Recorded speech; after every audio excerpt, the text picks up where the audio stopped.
This call is now being recorded.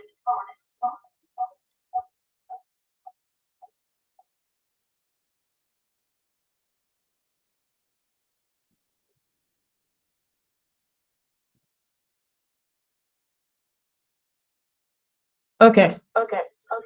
So we'll determine why we plan for business analysis, who and when plans for business um, plans for business analysis, planning and monitoring.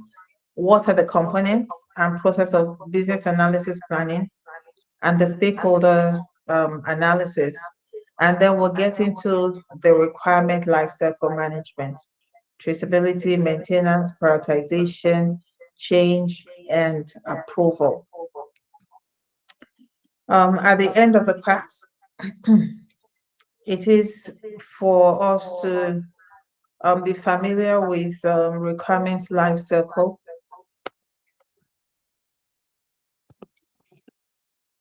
be familiar with sorry, familiar with requirement lifecycle components such as traceability, maintenance, prioritization, change, and approval. Then be able to define the business analysis planning rationale, the task, and the components. And then eventually understand interdependencies between projects and business analysis planning. Okay.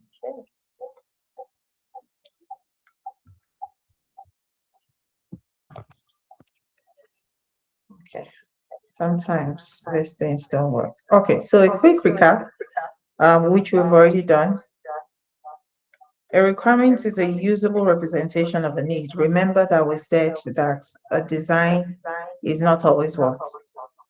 If you can remember, when we mentioned that, sorry? Technical. Exactly.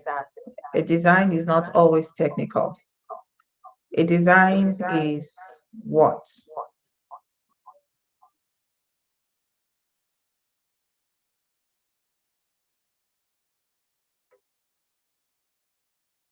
Okay, so let me help you juggle your memory. If a requirement is a representation of a need, then a design is a representation of what? Solution. Awesome.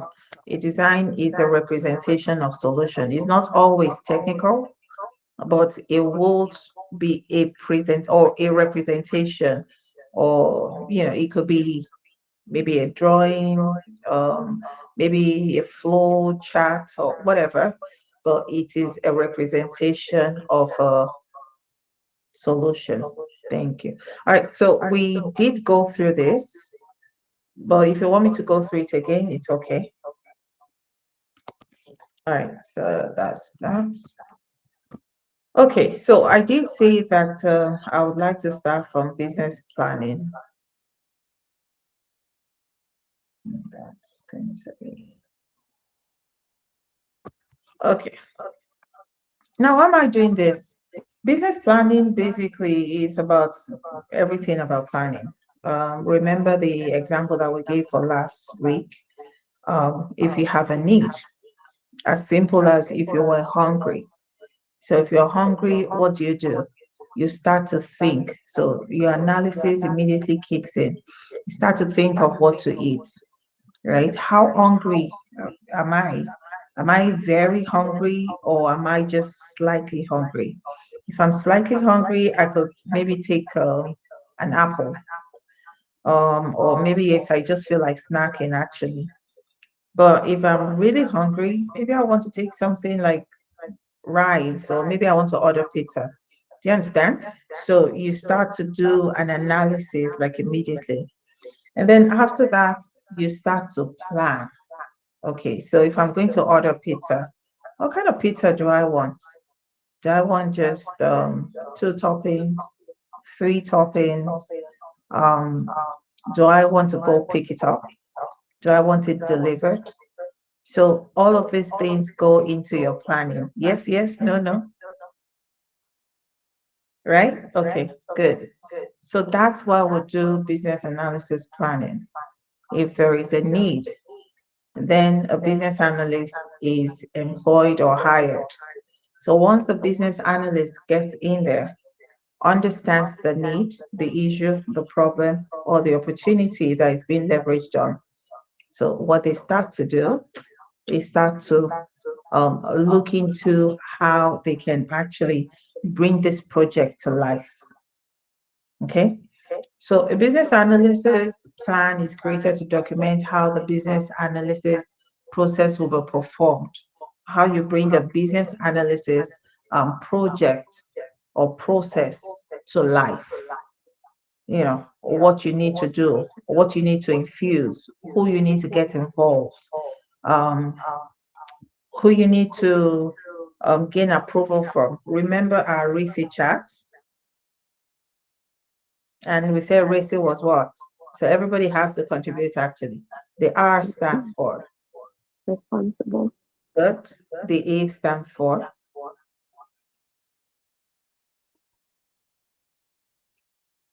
accountable, well, you have to let other people talk. Accountable. The C stands for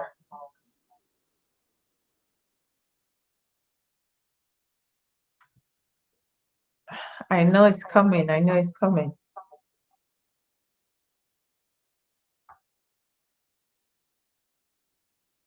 Consulted.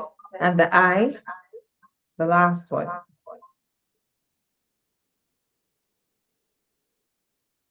All right, those we need to inform. Okay, remember. So they are those who are responsible, those who are accountable, those that is consulted, and those that we need to inform. Okay, so because of that, not everybody is responsible, remember. Not everybody is accountable. Remember, we said that. Not everybody is consulted. Remember, we said that. But everybody can be informed. Yes? Okay. So this is where we actually put all of those into a bucket. This is where we determine who is going to be within these RACI charts. Okay. All right. So the plan can be constructed formally. So you can draw up a plan where you have people's names written formally and all that. You can do it informally as well. And be reviewed and approved by project team, or the documents can be more informal, simply serving as a record of team decisions. Okay, although this doesn't follow accordingly, but when do you think um, this plan has to be formal? When do you think it has to be formal? Like everything has to be written, everything has to be documented, everything has to be signed off. When within what methodology do you think this business planning has to be, the documentation has to be formal? There are two methodologies. We said Ag- one is Agile and water. awesome, agile and waterfall. All right, so within these two methodologies, which one do you think the documentation has to be formally constructed, or the plan has to be formally constructed? I know it's coming. I know it's coming. Waterfall. Awesome. So within waterfall, it has to be a formal documentation. And then within the agile methodology or the agile environment, it can be informal. Okay. Please don't forget. All right. Much value is obtained when building the plan as a team in collaboration with the stakeholders involved in the business analysis activities. So within a team, if you have good team players, right? So you basically, of course, you derive much value. You feed off of each other's energy. If there is a weak link within the team, the other team can step in and encourage or maybe help out within some areas that the team member is lacking. So, or maybe if someone were ill or something happens to a team member, as a team player, we're there to support each other. Okay. So within that, we have the approach, the deliverables, the roles that everyone is playing, as well as the activities. So, what's everybody doing? Where do you fit within the RACI? What approach are we going to be using? So, is it going to be waterfall? Is it going to be agile? Or is it a combination of both? And then eventually, what are we hoping, to deliver at the end of the project? Okay. Any questions? No? Okay. All right. So here, to be familiar with requirements, did I go back? Really? This is not it. I'm sorry. I did go back.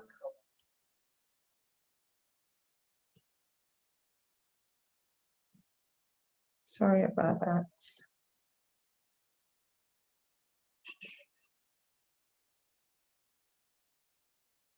Okay.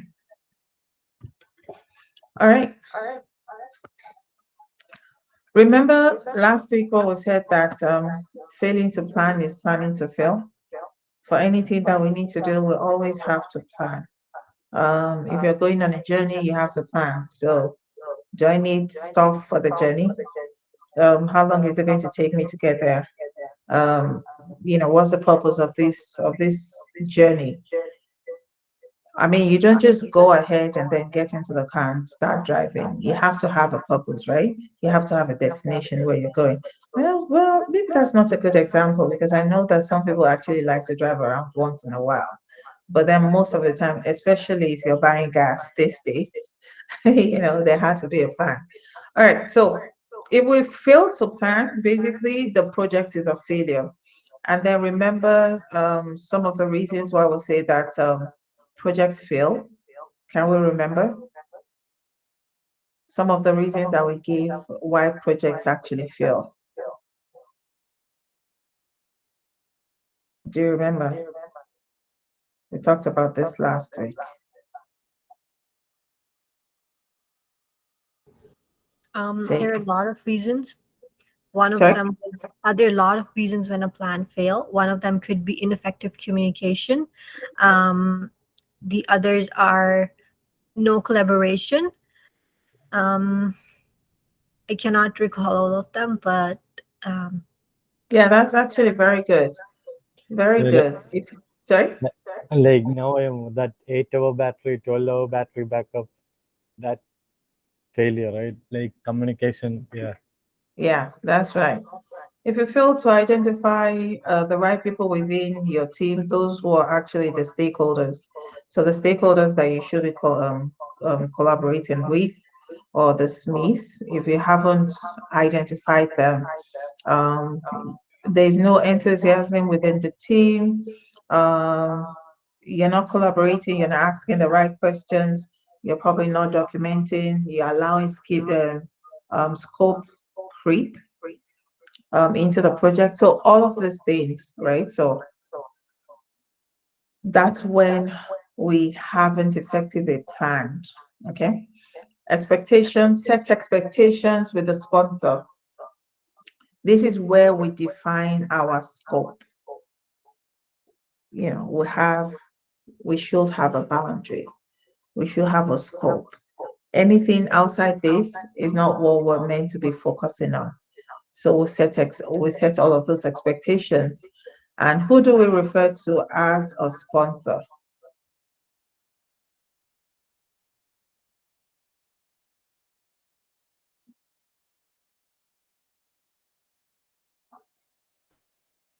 Client. Good. Our client or the customer. Okay. And the project team or business analysis activities to be performed. Okay. Achieve buy-in and support by the business analysis process before work begins. Ensure everyone is on the same page. It is very important that you get buy-ins. Talk to people. We should be people person. That's all. That's how I always describe myself. First, number one skill as a business analyst, you're a people person, right? Ensure that you're talking to everyone. It doesn't matter who the person is. on the cadre within the organization. It could be maybe a supervisor. You have access to the sponsor, maybe the director or something. But then don't overlook the supervisor. Okay, you need to talk to all the SMEs, everyone who is a beneficiary from the project. Ensure that everyone is interested in the project. Otherwise, these people might just mess up the entire project, and you wouldn't even know where the issue or the problem is. If they if they don't think they need a change, then they're definitely not going to be giving their collaboration within the project. All right. Roles and responsibilities, again, will refer to our RACI. Ensure that the roles and responsibilities are identified. Remember who is going to be R,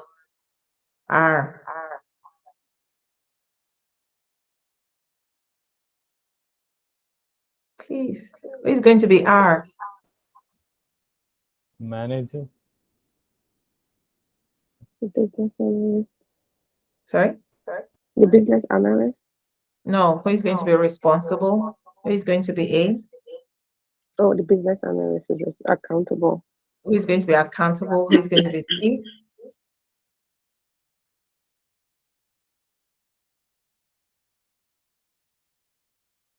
Consulted. And who is going to be I? Informed. Informed. Informed. Good. So ensure that the roles and responsibility are identified and understood and communicated, so that the person that should be consulted is not the one that you're probably thinking it should be informed. Okay. All right. So estimation, support estimation of the business analysis activities. Usually the project manager would should be responsible for this, but sometimes not all, or maybe most times, a business analyst is also consulted to give contribution towards the estimation um, for the budget within a project. Effective process. So activities are not missed and they're not duplicated.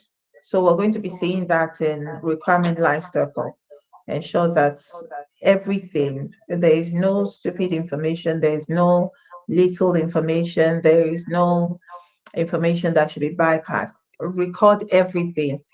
At the end of the day, you'll clean up your data and then ensure that this is usable information that you have. So don't miss out on any activity, don't miss out on any information, don't miss out on.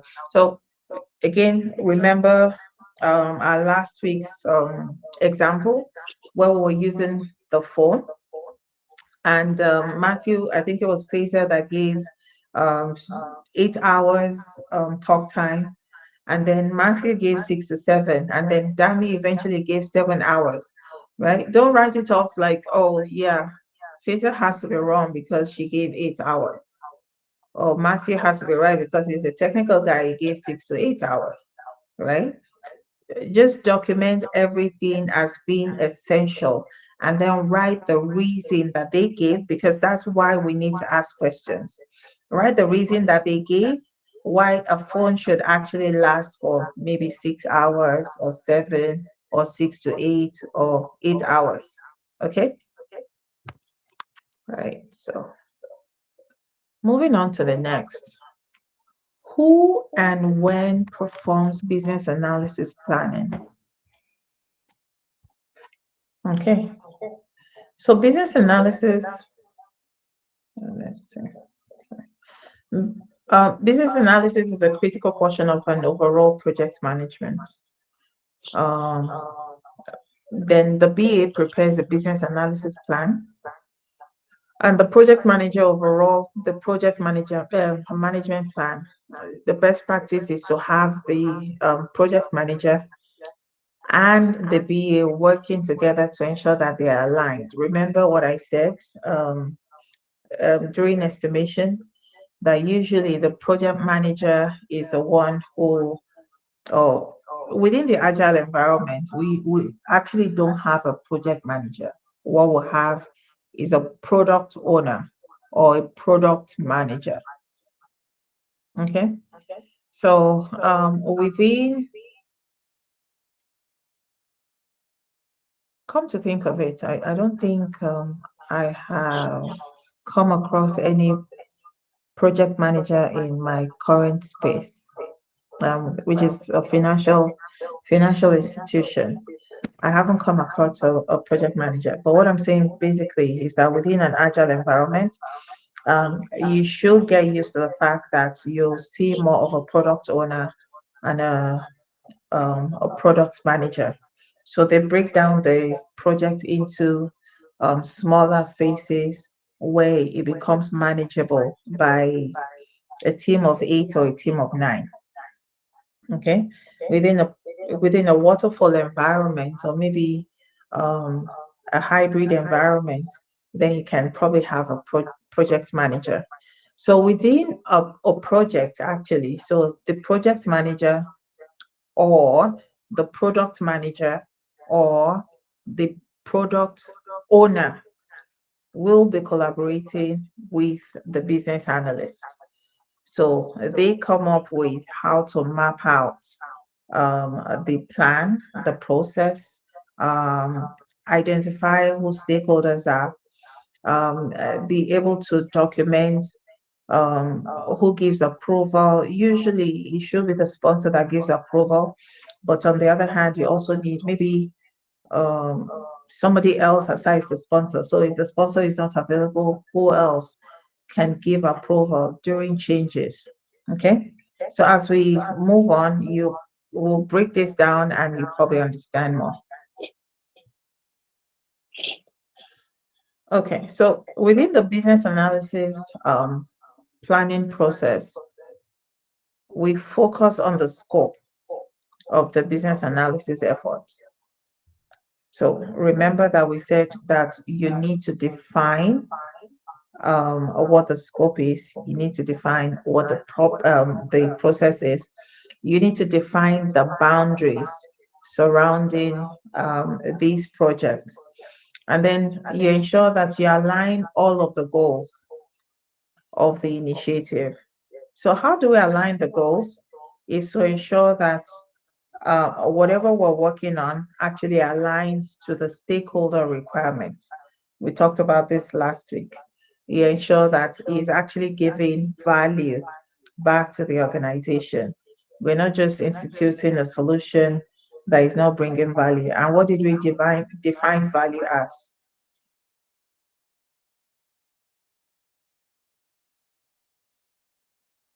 We define value that usually value is defined as something.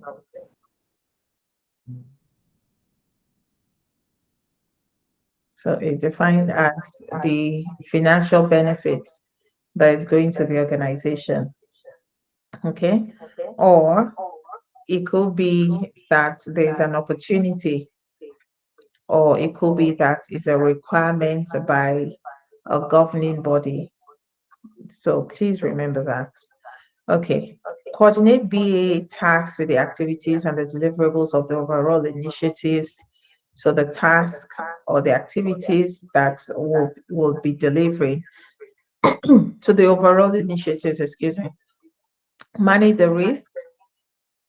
So first off is to identify the risk. We'll actually see where we can identify the risk.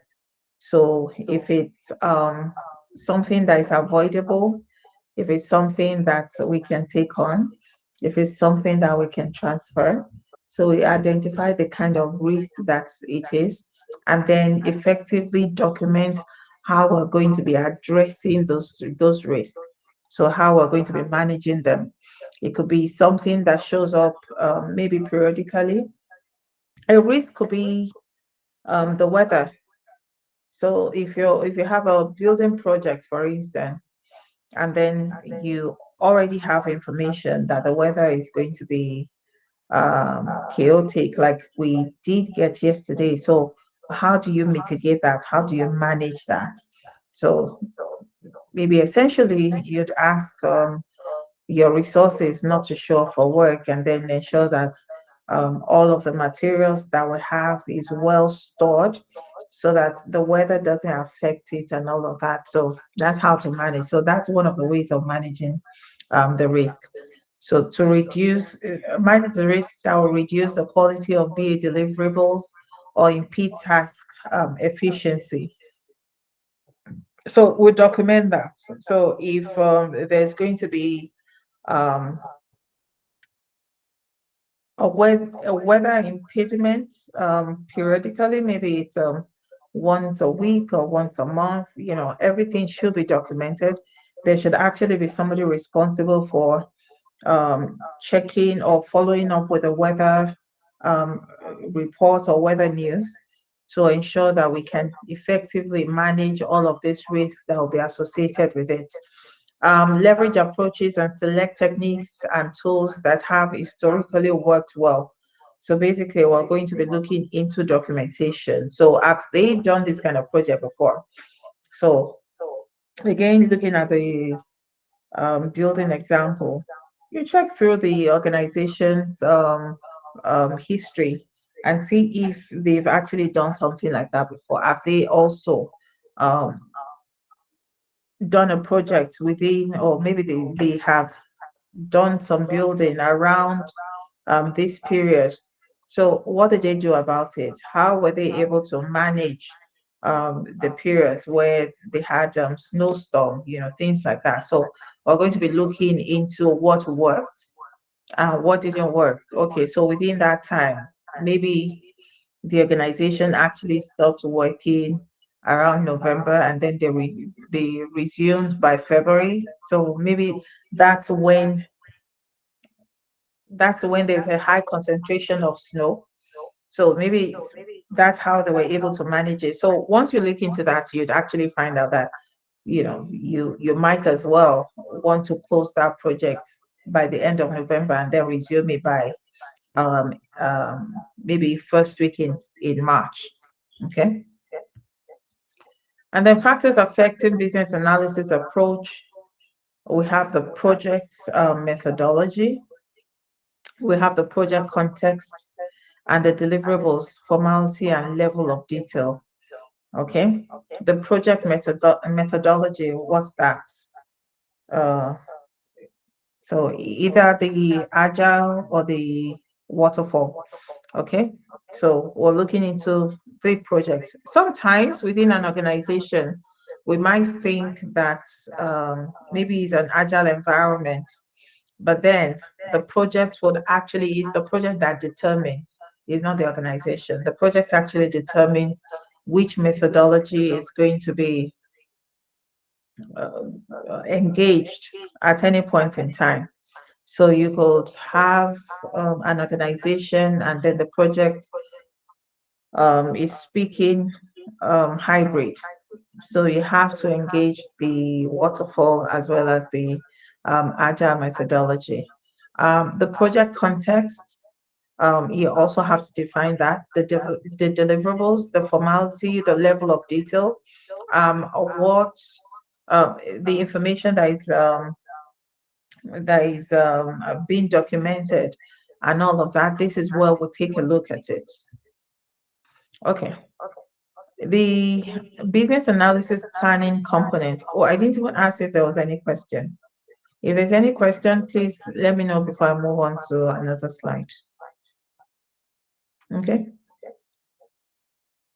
So the business analysis planning components. First, we'll look at so there are 5. Remember when we talked about the knowledge areas last week? We said there are 6 knowledge areas. And then within the knowledge areas, we said there are 52 tasks. So this is one knowledge area, the business analysis planning, the business analysis planning and management, is it? Sorry, I'm forgetting. Okay, so this is one knowledge area. And then the tasks are the ones that I'm going to be addressing now. So number 1 is a business analysis approach. So first, we determine the method to conduct the business analysis activities.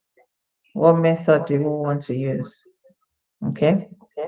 How and when to perform the task, which deliverables to produce, define the methodology and organizational standards. So this goes back to reiterate what I've been talking about. What method are we engaging for the BA activities? How, and then we determine how and when. So within a project, you determine how often you actually need to meet up with the stakeholders. So initially, from my experience, once you start a project, you want to meet um, more often with your stakeholders because you need the information, you need confirmation, you need them to sign off on stuff. So you want to meet with them maybe twice a week or maybe 3 times a week, depending on the urgency of the project. But as time goes on, I discovered that that frequency reduces. So maybe to once a week or maybe once in every 2 weeks, depending on the frequency. Sorry, depending on how well you've been able to manage initial information or you've done your document analysis. So if you've gotten most of the approvals that you need, then going forward, you really don't need to meet with your stakeholders as often. So which deliverables to produce? So what are you eventually, what's your expectation or what's expected of you as a BA or what's expected from the project eventually? So you need to also define that. And then the methodology that we're going to be using again, where which environment are we, or what's the project, what's the project saying? So is it waterfall, is it agile, is it hybrid? And then the stakeholder engagement, this is where we actually list who are the people that are involved within the project or that should be involved within a project. Not everybody in an organization has to be part of a particular project, right? So this is where we identify. So we're approaching for establishing and maintaining effective working relationships with the stakeholder. I'm just going to read this and then I will explain. Conduct stakeholder analysis to determine the best collaboration and communication approach. The degree of complexity increases exponentially when number of stakeholders increase. Okay, so this is what we'll list. You say maybe you have a master list of everyone within an organization. And then most of the time, it is to sit with the sponsor or the client and the project manager to determine those that should be on that project. Okay. So if you were doing something for support, you most likely don't need the financial manager on that list. Do you understand what I'm saying? So if you're so within the support, you probably need maybe somebody from IT, you need maybe the customer service manager, you probably need somebody from the support team, maybe the supervisor or just the maybe a support a client service person, you know. So you need to actually define who is going to be on the project. So those that are going to be consulted is what we're doing now, so that not everyone within the organization has to be on that list. So that's why we're doing a stakeholder analysis. So we've already listed, and then we're doing a stakeholder analysis to determine who's actually going to be there. We'll determine how we'll collaborate with them. Some people find it easier um, having a conversation one on one. And some of the people really don't mind if it's within a group. Some people are in their best elements when, I don't know, when they go for coffee, when they're more relaxed, where they're not in an office environment. So you actually need to determine, like, you need to know who you're collaborating with and then be able to effectively come up with a plan or an approach on communication. And then the more stakeholders that we have, the more there's going to be complexity of approach of setting a meeting or a call. Because if you have, say, if you have 10, 15 people that you're probably consulting, then you have to go through their calendar to ensure that they are actually available for your calls. Do you understand what I'm saying? So that becomes difficult. By the time you set up the call, maybe everybody's not available at the time that you want, and there's an urgency to the project. Then what do you do? Excuse me. So, and then meeting with everybody one on one becomes time consuming. So that's what we're saying, that the number of stakeholders, as the number of stakeholders increases, say, oh, this person has to be part of the group, that person has to be part of this project, and all of that. It's also increasing the complexity of communication or collaborating with these stakeholders. And then we're looking at business analysis governance.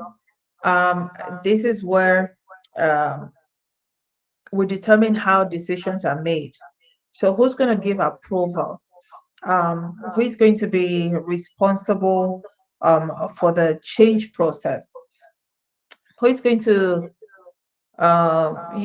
is going to approve the designs that were made, or so the decisions that are made about requirements, about designs, about reviews, change approval, about prioritization. So a lot of times we have a list of requirements of what the organization is actually expecting concerning maybe a product or a service. Again, we'll go back to our telephone example. So looking at our telephone example, so we have, the first off is that, okay, so I'm just going to list. So can you remember what we were saying about the requirements that we'll probably want for um, that particular product for the phone? Can you remember? Battery Okay, long, so the battery life should increase to, like battery life should remain, like even if we use the apps, or okay, like so you're mixing two now. We say battery life should increase to 12 hours, right? yes, Okay, and then we said that irrespective of what you're using it for, usage. whether it's video call or social media presence, it should remain that you should still be able to use it for 12 hours. So that's another requirement. We said that another requirement should be that maybe the picture quality should be improved. I really don't know the definition, maybe from a 50 pixel to maybe 100. I have no idea what I'm saying actually. So, but improving the picture quality. What else? Okay, even assuming that we're working with these three requirements, right? So we need to be able to prioritize them. So who is going to give the approval for prioritizing um, the first one out of these three requirements? Okay, who is going to, so assuming we're able to meet up with the 12 hours, so who's going to give approval for the change or for change control? So not everyone within the team just comes and maybe adds or removes a requirement from the ones that have already been prioritized. Then would identify the decision makers, um, the process and information required to make the decision. Aside the fact that some people can actually give approval or some people can make the changes, then we'll determine what's the process. How do we go about it? So does it mean if this person can make changes or if they can make requests for changes once they come in, we just effect the change? Is that what it means? or maybe it has to be documented. Somebody has to sign off on it officially, and then it has to be discussed within the team. So we need to actually list or document what the process is like. Okay, so that's business analysis governance. And I think this is very important actually, because this happens now.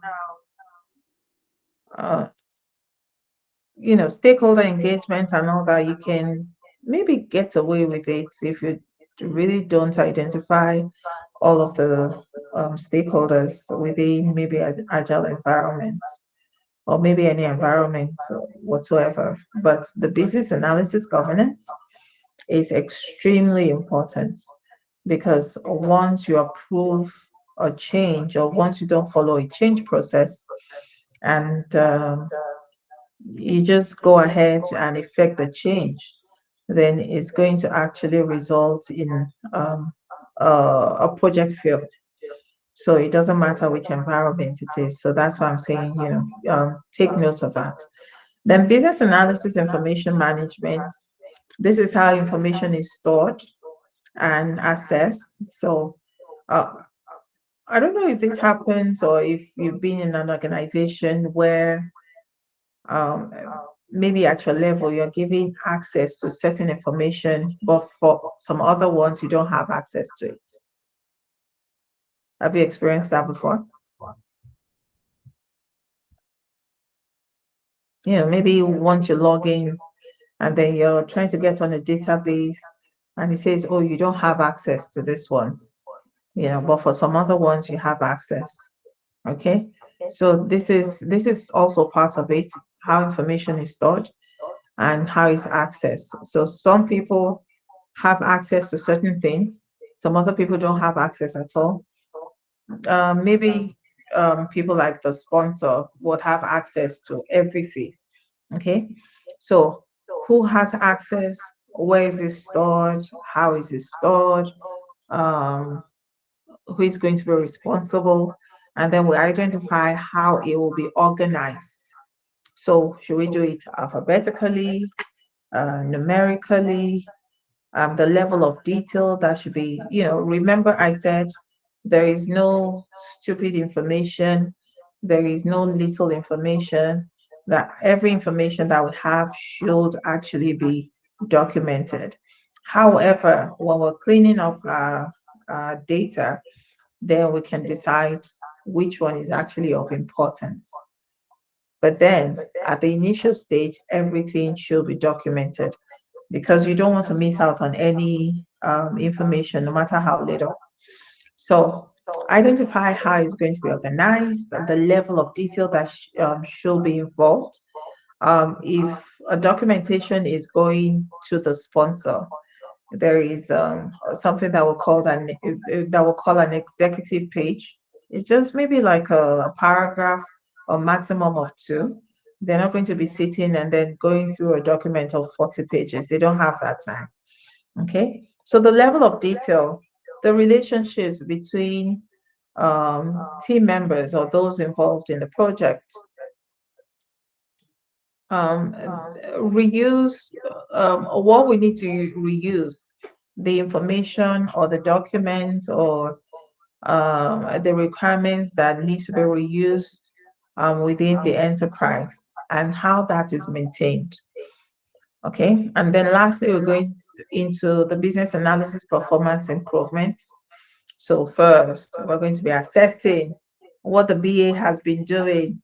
So is this BA performing, or this BA needs to go? Like, we don't see any difference here. So you have a performance table, or a performance analysis, where you maybe check mark. Okay, so is a BA knowledgeable in this in this project? Are the deliverables coming in? Is the BA on time? Is the BA a people manager? Was the BA able to identify what the needs were? Was the BA able to address, issues, is a be a proactive, things like that. So you actually need to have an assessment of the BA performance. Assess BA work and plan to improve. So, if it's possible, do um, uh, have a plan, of course, where you can help the BA improve. If the BA isn't actually measuring up, I think it's high time that the BA is let go.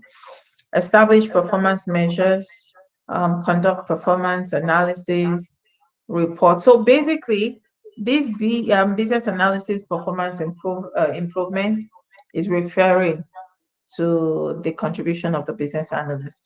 It has nothing to do with the project. The knowledge of the business analyst, um, the deliverables expected from the business analyst, um, the performance, report on results, the identifying preservative, being proactive, and all of that. If there is anything that can be prevented, that maybe the BA was able to address, or if there's anything that was corrected and the BA was also able to identify. So all of this is referring to the business analyst, actually. Question? Any question? No? Okay, so now we go to requirements life cycle.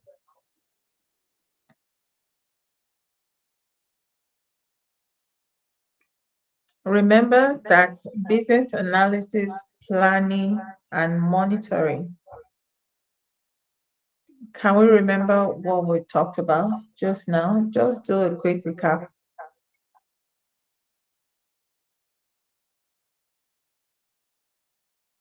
Business analysis, planning, and monitoring.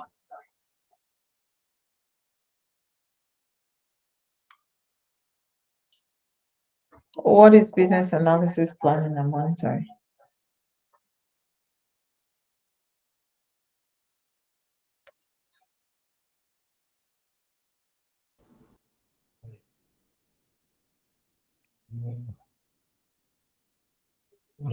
Like planning, like requirement, like to make like long-term goals, something. Okay. This is where we'll plan business analysis processes or the project itself. And so within the business analysis, planning, and monitoring, what did we identify? We identified a couple of things. We identified what, and what.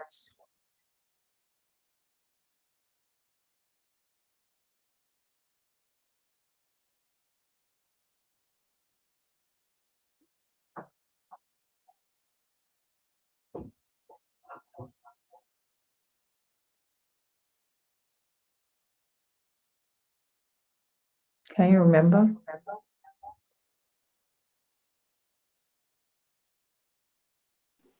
The roles and responsibilities. Okay.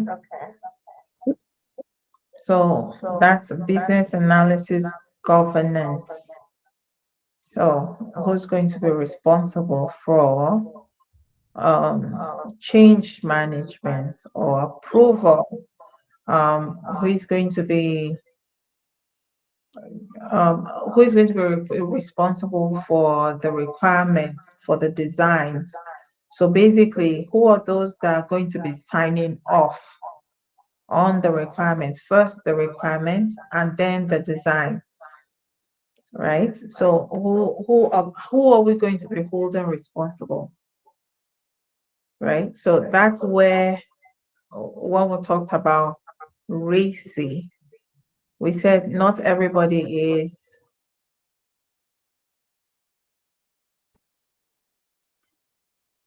We're talking about RACI.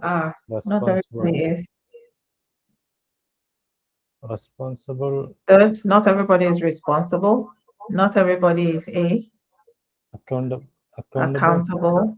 Okay, not everybody is cons, cons, cons, consulted, but everybody can be informed.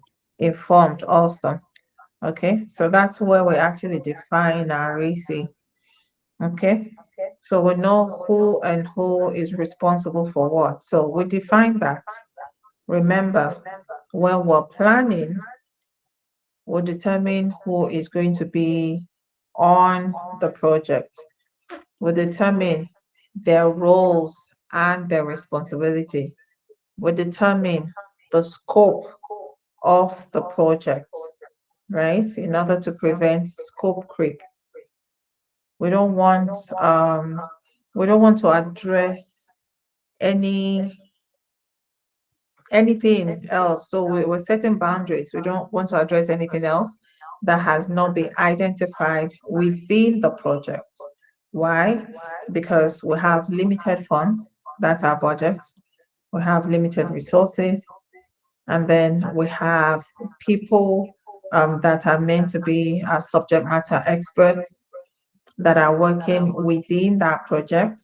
And so once we start to address everyone's requirements or everyone's concerns or the issues, then we're going to be in trouble of a project fail. Okay, so that's why we decide to plan. Okay, so I'm going to go over that again. Maybe I rushed through it. Business analysis approach. We're also going to be determining the methodology that we're going to be using. Determine the methodology that we're going to be using. So it could be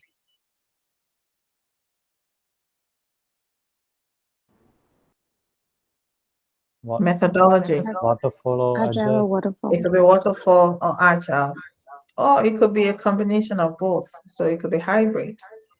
Some parts of the project can be waterfall, the other part. So if uh, if it's a change requirement or a change process, we can decide that that's going to be waterfall. In other words, um, everything has to be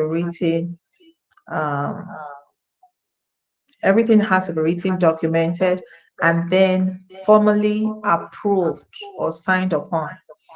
Okay, what we're saying is informal is that you can get a verbal approval. Or you can just send an email and says, yeah, that's right. So you really don't have a formal document where the person is signing off on. Okay, so that makes a difference. So the method of which the BA activities should follow. Okay, then how and when. So you're determining how we're going to be doing this and when we should be doing it. Okay, so determine, hey, is this project going to be 6 months, a year, 2 years, 3 months? And how do we do it? Do we need to collaborate? Or can we just have a Zoom call? Do we have to be physically present at the site or maybe in the office, when we're having our calls or when we're having our meetings, do we have to be physically present? So these are the areas where it is actually determined. So this is, like I said, this is more of a formal approach, right? When you're talking about these things before a project actually commences, then the deliverables to produce, that can be any, either agile or waterfall. The deliverables, okay, that you need to produce. So if you're looking into you producing uh, maybe, okay, so I'd never done this before. And because I had time on my hands, they told me to create a form. So it has to be an intake form on Confluence. And it had a bit of coding thing to it. And honestly, I hate coding. I don't know how those developers understand what they're doing, writing different things and then putting it together and running it, and then it becomes an application. I had no idea. But I always like a good challenge. And so I was given this task, and I had to deliver. And honestly, I wasn't sleeping because I didn't know what to do. And, I would always ask for help. So what I was doing was actually, so I did some, you might call it the document analysis. So I was looking through what was done before, what was done in the past, trying to leverage ideas from there, using it to build my own form. You might say, oh, yeah, it's just this simple looking thing, just have the form and all that. But there's a lot of HTML and coding going on, behind there until I will watch YouTube videos and all. Now, nobody's asking the amount of coding that I have to do. Nobody's asking for the amount of time that I spend um, doing some document analysis and then checking out YouTube videos just to be able to perform that task.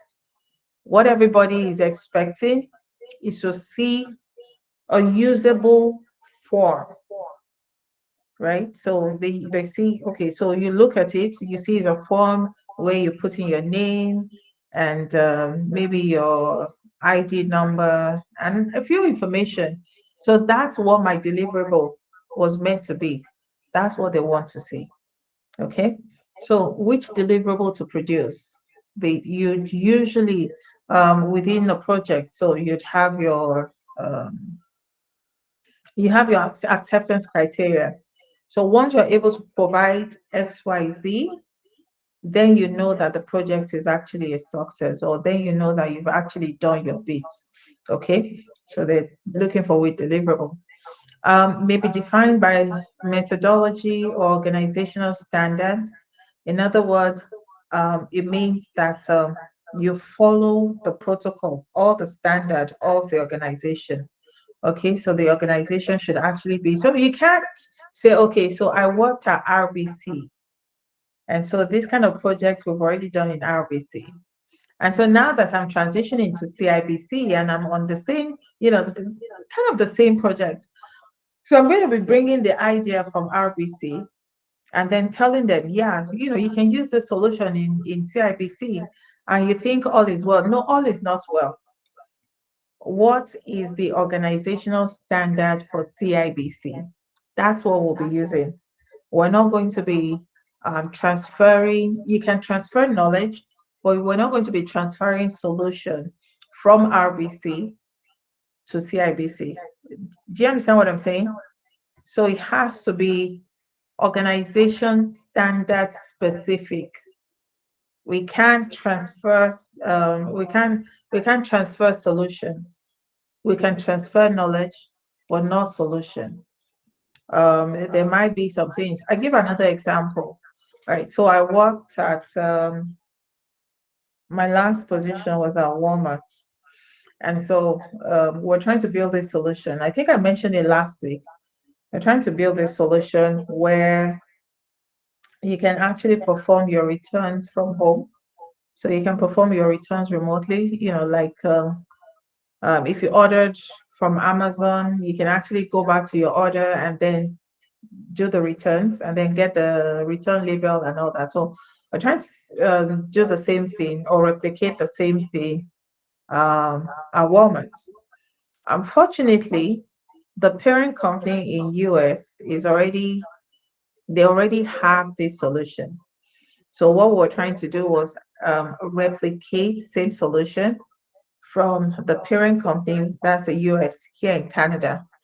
But the difference is that there are um, there's some part of the solution, the um, architectural solution that doesn't fit into the Canadian space.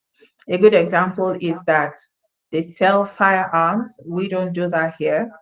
There's some other products that is being sold in the US that is not available here. So it's not you can't just transfer that solution and put it in the Canadian space and expect it to work. Do you understand what I'm saying?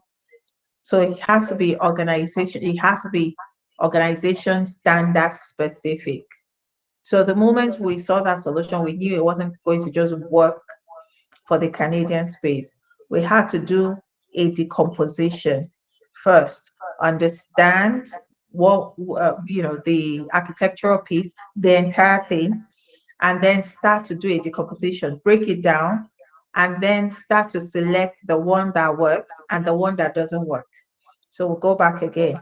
If you're coming from RBC, you've done the projects before, and then you'll come and say, oh, yeah, I've done this project. You cannot bring that solution and transfer it to a new organization.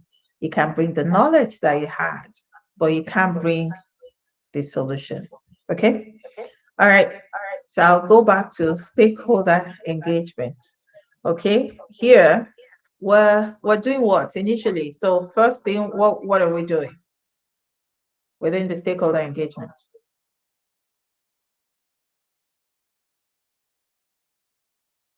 Determine the stakeholders that are going to be involved. No, first thing that we'll do. That's we're analyzing the stakeholders. If you're saying how many stakeholders are going to be involved, so that's stakeholder analysis. But we'll do something first. Is it building a relationship with the stakeholder? No, that's afterwards. But we'll do something first. Informing, like Sorry? informing about the That's way after. So first thing, list all of the stakeholders. oh, Get a list of all of the stakeholders, because before you start to determine who's going to be on your project or not, you need to have a list, right? So you list all of the people, maybe within the organization. Remember, I said that we'll get a what? A master list. It doesn't mean that everyone is going to be in that project, but then we need to have a map. So list everyone. First off, list everyone, and then we'll do a stakeholder analysis. So who's going to be in the project, who is not going to be in the project. So out of maybe 50, 100 people, so we sit with who? Usually we sit with who? ma- major stakeholders. Okay, major stakeholders, or the clients, the Client. sponsor, the project manager. Usually we sit with those people, and then we'll start to do a stakeholder analysis. Who stays and who goes? Okay, so we'll determine who's involved.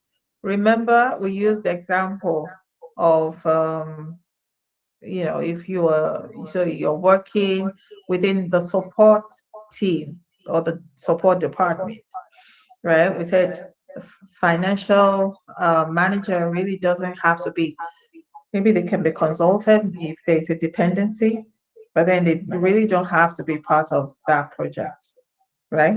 Remember that we used that example. Okay, so we'll do an analysis after we must have listed. So we know everybody, okay? And then while we're listing everybody, so that we don't miss out on anyone, right? And then we'll start to do an analysis. So we'll conduct, so approach for establishing and maintaining effective working relationship with the stakeholder. List everyone, know everyone. What's their position? Is this person a manager? Is this person a VP? So maybe if I need approval, if the president is not there, can I get approval from this VP? Would it be VP sales or VP finance, or so have everyone, and then do an analysis, and then eventually determine the kind of information that you're sending out to a particular group or a particular stakeholder. What did we say? If you're sending out an update to the sponsor, how do we approach that? That you probably want to send maybe a one pager or maybe a paragraph as an update. Why? Because I will call that uh, an executive briefing or executive. I can't remember the word, but you know what I'm saying. So was sending out an executive brief, if you may, of a one pager, maybe one paragraph, maximum of two paragraphs, that essentially details everything within the projects, just giving a quick update. But a more detailed information and stuff, you send it. So you probably send it out to maybe the developers or maybe the project manager, and then ensuring that within the stakeholders that we have, we keep it at the most essential. If you have more stakeholders within a project, then there's going to be complexity, because if you also, so everybody is going to be benefiting from this project in support, uh, support in the support team or the support department, for instance. Okay, and then we're talking about what we're talking to the finance manager, we're talking to the sales manager, because eventually, really, they need help from support, right? There's always going to be dependency. So once we include this person and that person, it also means that we'll need to create time to be able to collaborate with all of those people. So we're looking at those that are directly involved in the project. Those are the ones that we're going to be including. Okay. So the business analysis governance, what did we say about this task? So that I'm not the only one talking. Like what, like limitation, like what should be included and things like that. Who should be responsible? Yeah, who needs to approve? Okay. Kaiser?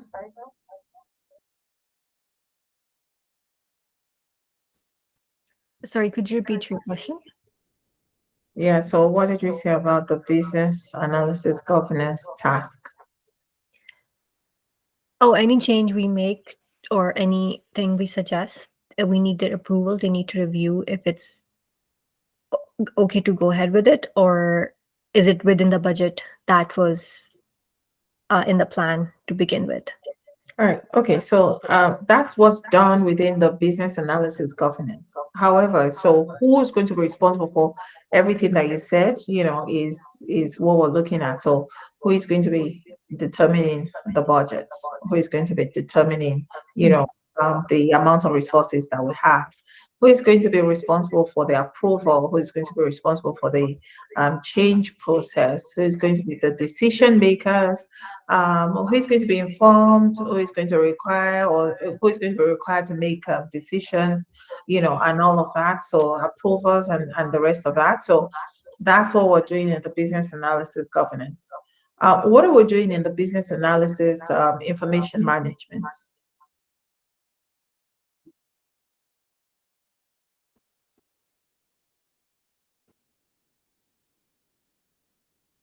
Inform the like everyone about the process steps, like what's the stage of our project, like the status,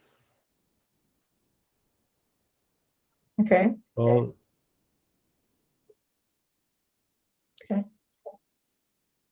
Yeah. Who else has something to say about, the business analysis information management?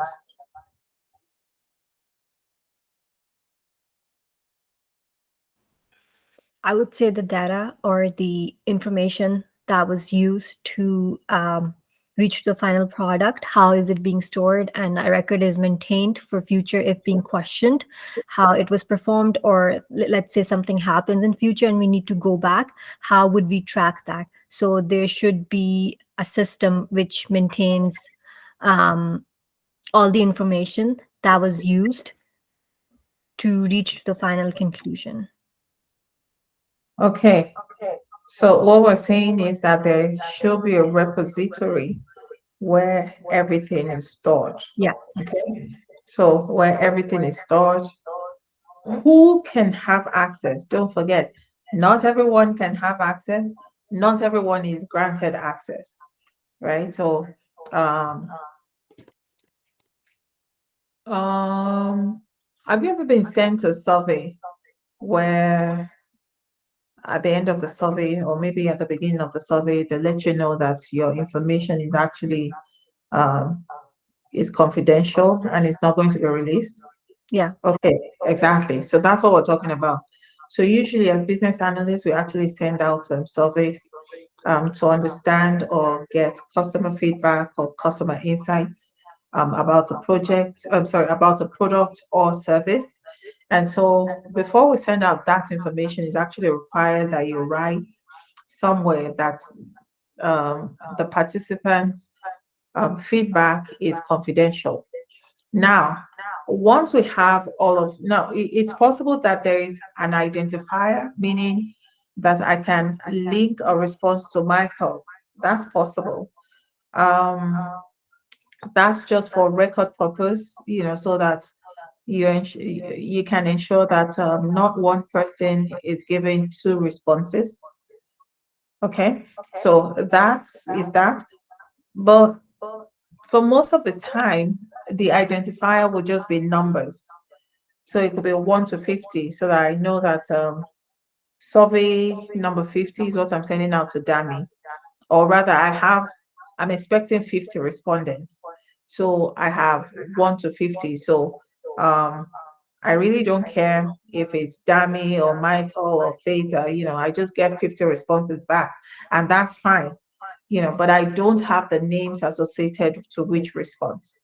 However, even at the end of it, we don't grant anybody access to view the responses that's been given by our respondents at all. Not even the sponsor, not the project manager.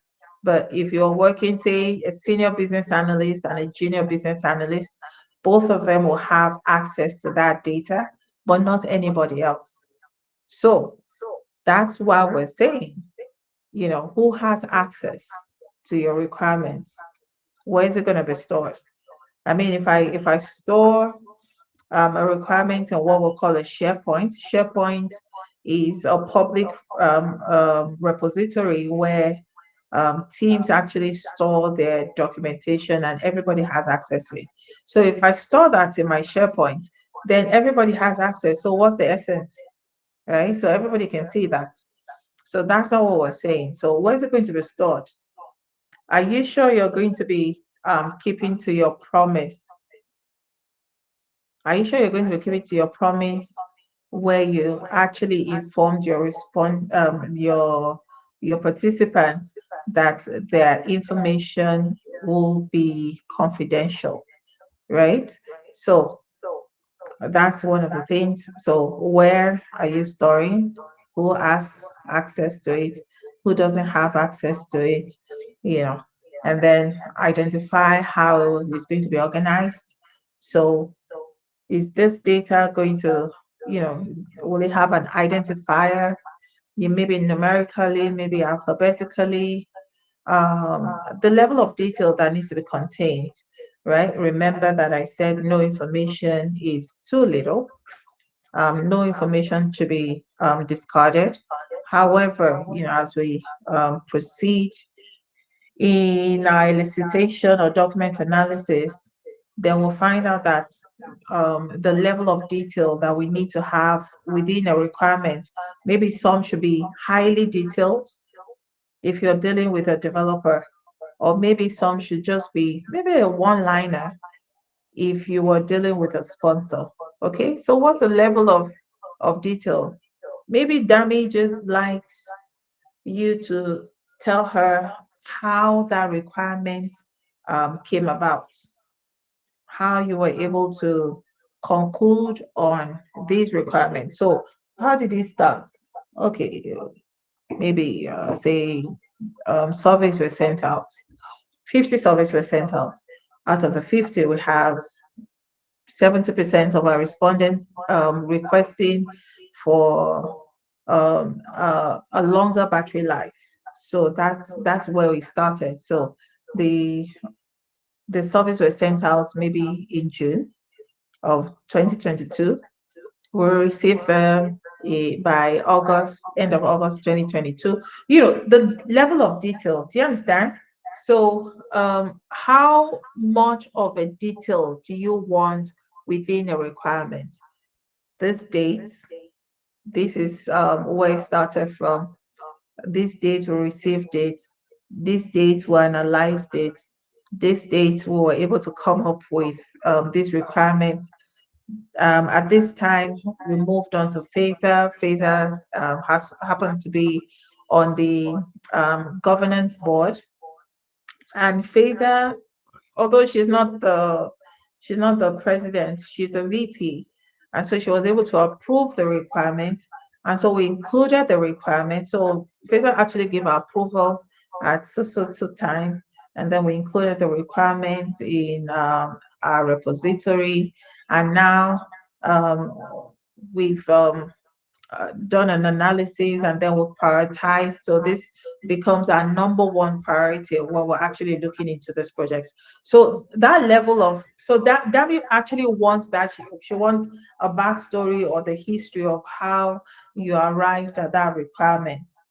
And then maybe Phaser just wants you to state that this is a requirement, is now of higher priority, and that's the end. So you need to know who that's why I decided to break this down. You need to know who you're actually dealing with.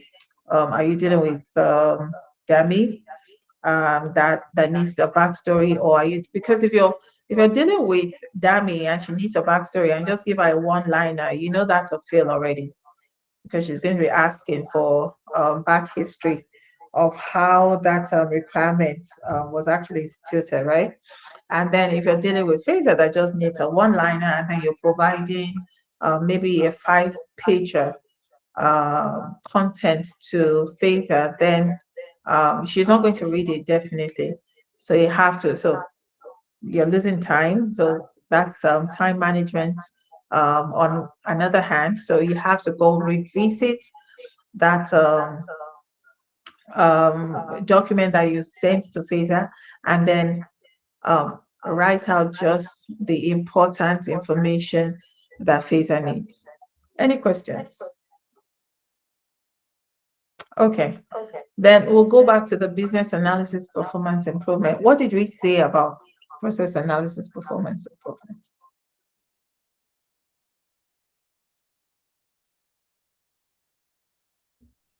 If the business analyst understands the project and the requirements, and if they're delivering well enough, basically it's like analyzing the business analyst. That's what I understood. So, Okay, so basically this is to address, this is not about the project at all. This is about assessing the business analyst. So it has to do with everything about the business analyst. Is a business analyst knowledgeable? Is a business analyst proactive? Is a business analyst is a business analyst actually delivering? So whatever the deliverables are, like I said, for the intake form that I was working on, I told you, I said I hate coding, but I had to take that upon myself just to challenge myself a little bit. So was I able to deliver? Is the first question. So, like, she didn't even do anything. And we don't even understand. At the end of the day, she requested, so it was meant to be like a 2 weeks project, but she requested for a month. And then after the end of the month, there was nothing, right? So you're going to be assessing, hey, how knowledgeable is this business analyst within this project? Um, you can even determine what's their communication skill. Do you understand um, during your communication? So was the survey understandable? Did you have to keep asking questions? So when you keep asking questions, oh, can you explain? I don't understand this, I don't get this. You keep going back for clarification. So all of this, the business analyst is going to be assessed upon. Okay. So is within the project, is it always so is a business analyst proactive? In other words, they probably see or identify a risk and they're able to, address it, mitigate it in one way or the other, so they're preventive. Or for all of their deliverables, so it has to be corrective. So they made the error is already made, and then you're looking for how to correct it. In other words, you're losing resources, you're losing time, you're losing finances, because for every time that you lose, is going to impact on the final delivery. So is it going to be corrected? So all of this is looking into the contribution or the skill of the business analyst. So it has nothing to do with the project. Any questions? I just want to quickly clarify. So when we're talking about deliverables, we're basically saying the solution, right? Yes. Okay. Or part of a solution. It might not be the entire solution. So if maybe you're looking at building an app, but you can't do that within a sprint, right? You remember we said that a sprint is 2 weeks. So you can't deliver the app within 2 weeks. So what you're doing is, you do a flow chart of what the solution will most likely be like. So you're delivering, so that's part of your solution, right? That's okay. So that will be a design, that is going towards the final solution.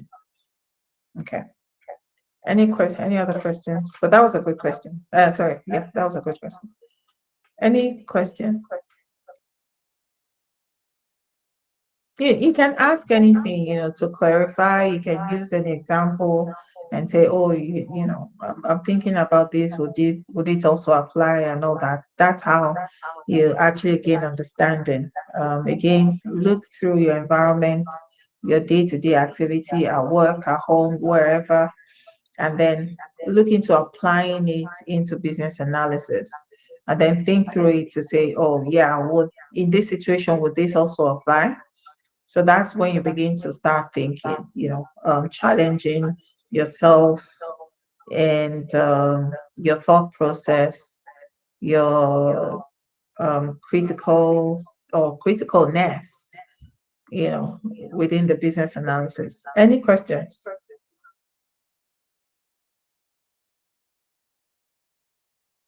Okay. All right. So if there are no questions, I will give us a 20 minutes break. We can get back by 10:52. We can get back by 10:52 and then go into requirement lifecycle management. Okay. All right. Thank you, guys. Thank We're going you. to do a recap again, so please come prepared. All right. Okay. Thanks.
Hello, hello, hello.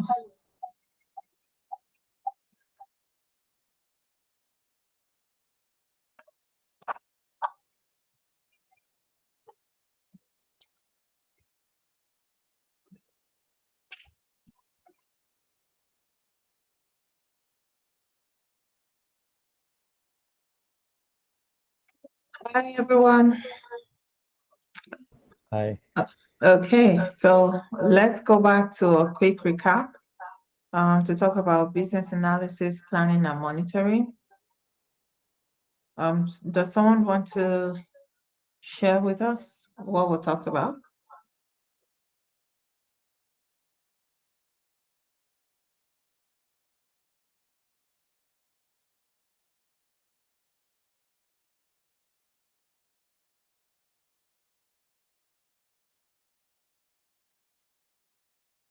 Business analysis, planning, and monitoring.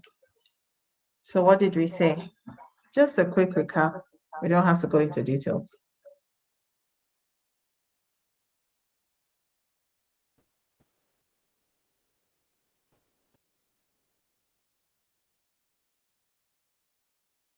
Right.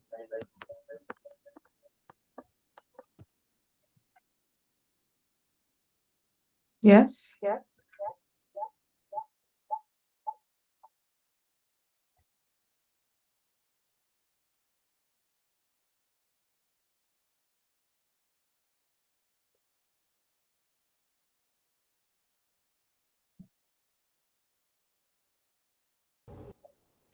So basically, we started with failing to plan is planning to fail, and how business analysts play a vital role in preparing business analyst plans, and PM overall project manager planning, and they follow best practices to have project management and BA, as in business analysts, working together so they are aligned, and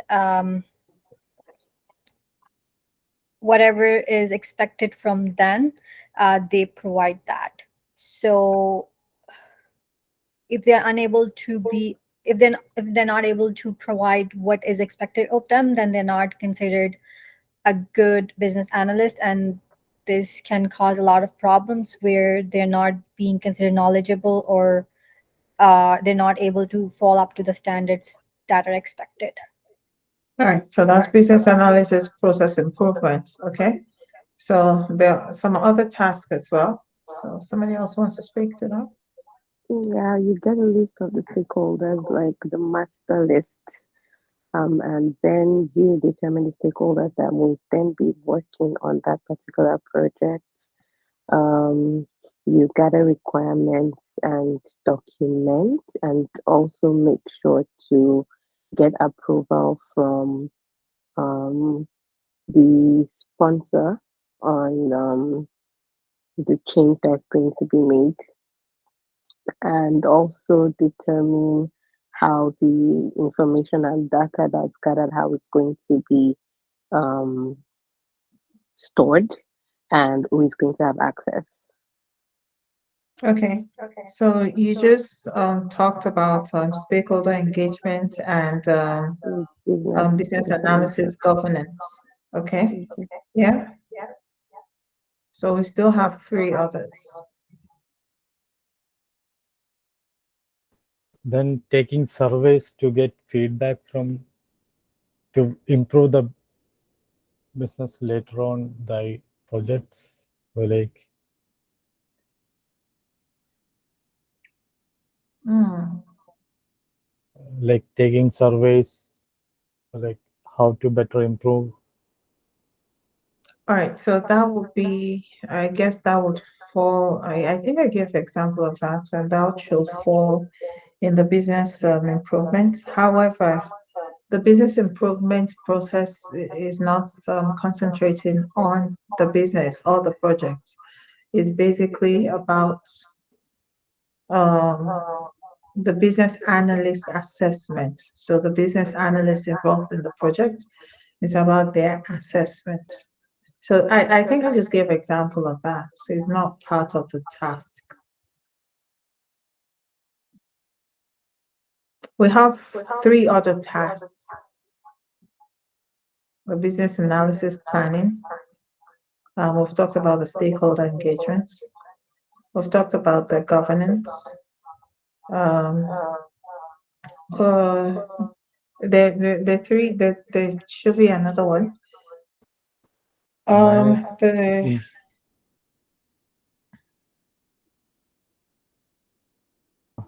Information management, exactly information management, storage and management. Okay, and one other one. performance feedback, something. That's the business analysis, improvement, and management. So that's the last one. Okay. Um, I would appreciate if everyone is actually here. You know, the only way that we can gain knowledge is if we're not just physically present, but mentally present as well. You know, ask questions. Let's go through the course together. And, I want to hear from you. There's some area that maybe I didn't think through, or maybe I just brushed through and you don't understand. I can elaborate only if you call my attention to it, okay? So please always take notes. All right, so we're going into requirement life cycle management, requirement life cycle. So what we're talking about life cycle, like what comes to mind? Talking about life cycle of anything.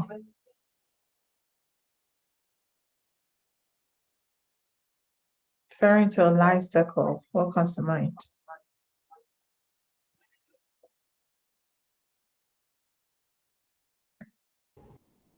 It's basically a cycle that's been followed from a starting point and what is the next step or process. For example, if it was not mature at initial level, then what steps are being followed to reach a stage where it's matured and could be sold or provided whatever the requirement is. Okay, great. So basically talking about the start to end of our requirements. Just very simple. Start to end. You can refer to a child when a child is formed, from maybe from the spermatozoa to the fetus being formed, and then the process of giving birth, the growing stages until that um, fetus becomes an adult, and then eventually ages and then dies, right? So we're talking about the start to end of anything, a product, service. That's what we're referring to. And so what happens during this process is what we're going to be talking about. So the purpose of requirement lifecycle management is to ensure that business first, remember the source of our requirements, the business, the stakeholder, the solution, requirements and designs are aligned. So everyone is, so you can trace a requirement back to maybe the business. You can trace a requirement back to the stakeholder. You can trace a requirement. So if you're tracing it um, backwards, it has to be to where it originates or is generated for. If you're tracing it forward, you're tracing it to the solution.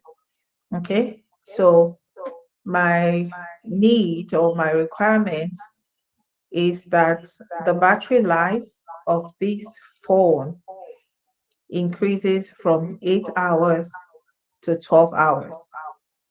Now, who made the record? Who suggested? Okay, so you're tracing it backwards. So it has to be, oh yeah, it was the business that required it. It was the business that stated it. It was the business that identified that. So you're tracing it back. So it actually gives it an origin.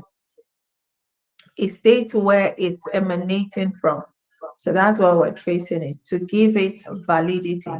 Okay. And then we're tracing it forwards when we trace it forwards, we trace it to a solution. So how are we going to arrive? What are we doing about it? Or what's going to be eventually the solutions that will address it? Okay, so uh, it says it has to be ensured that the business stakeholder and solution requirements and designs are aligned. They're aligned to one another. So from whoever requested the requirement or made the requirement or stated the requirement, you're tracing it and ensure that it actually aligns to the solution that is being preferred or that is being suggested eventually. Okay. All right. So we elicitate. So we're getting this information first off, and then we begin to analyze the information. So for all of the information that you get, again, we use the example of the phone. Okay, spoken to spoken to Phaser. Phaser says the battery life is 8 hours. We document that. So we've started our elicitation process. Then we speak to Michael. Sorry, Matthew. Sorry, we speak to Matthew. And Matthew says battery life is 6 to 8 hours. Again, we do what? We document it, right? So we're in the stage of eliciting information. We're getting information from the different stakeholders. Fraser did say 8 hours. Matthew did say 6 to 8 hours.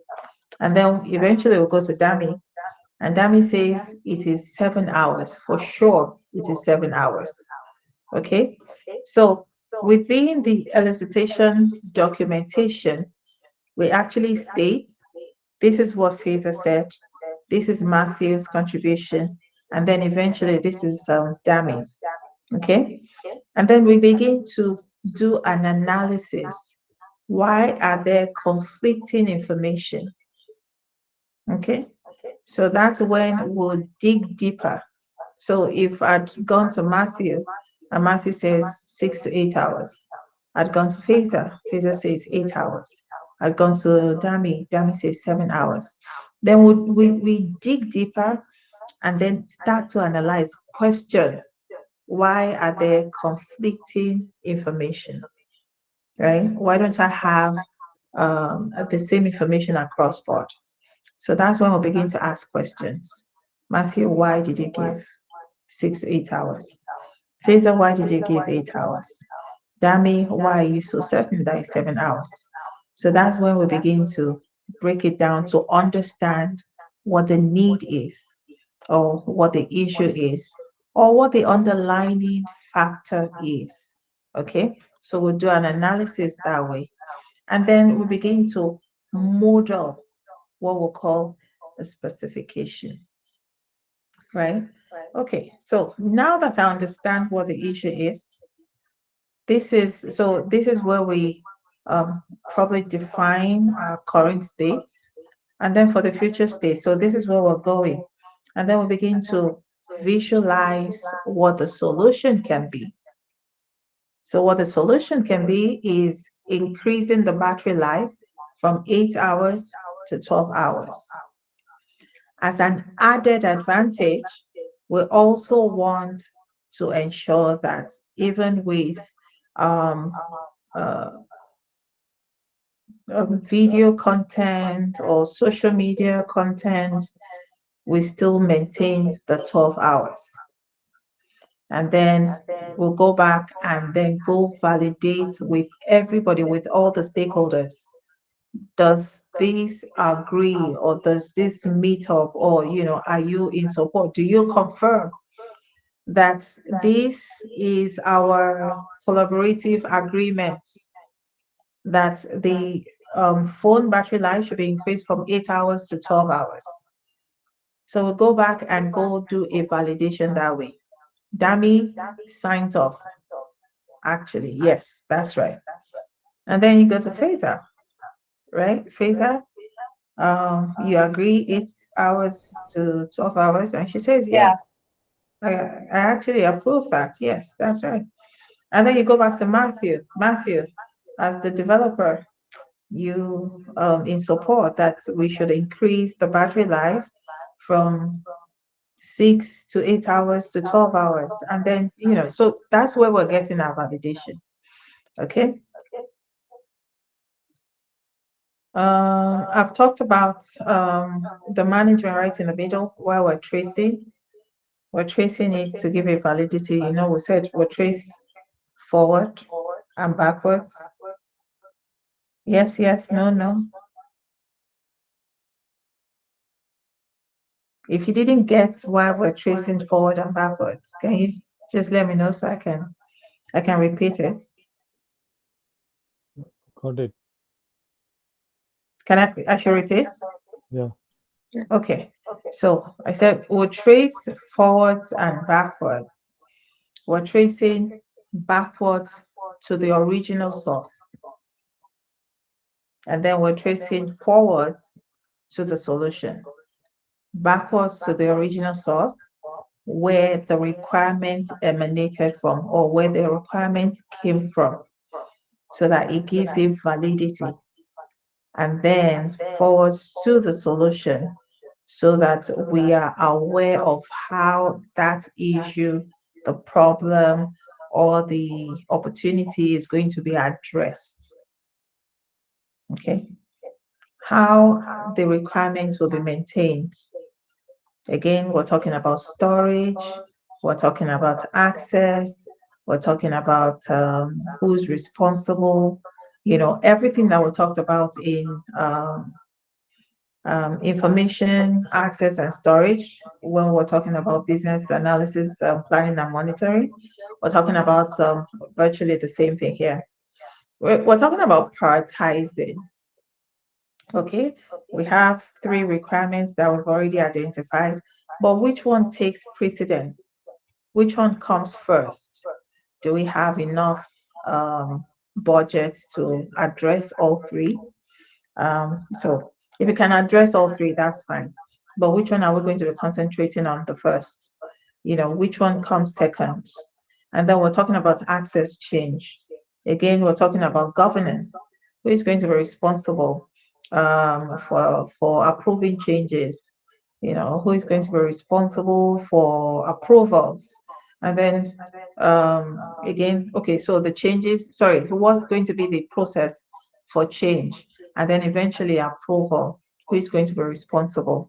So that's what we're going to be doing here.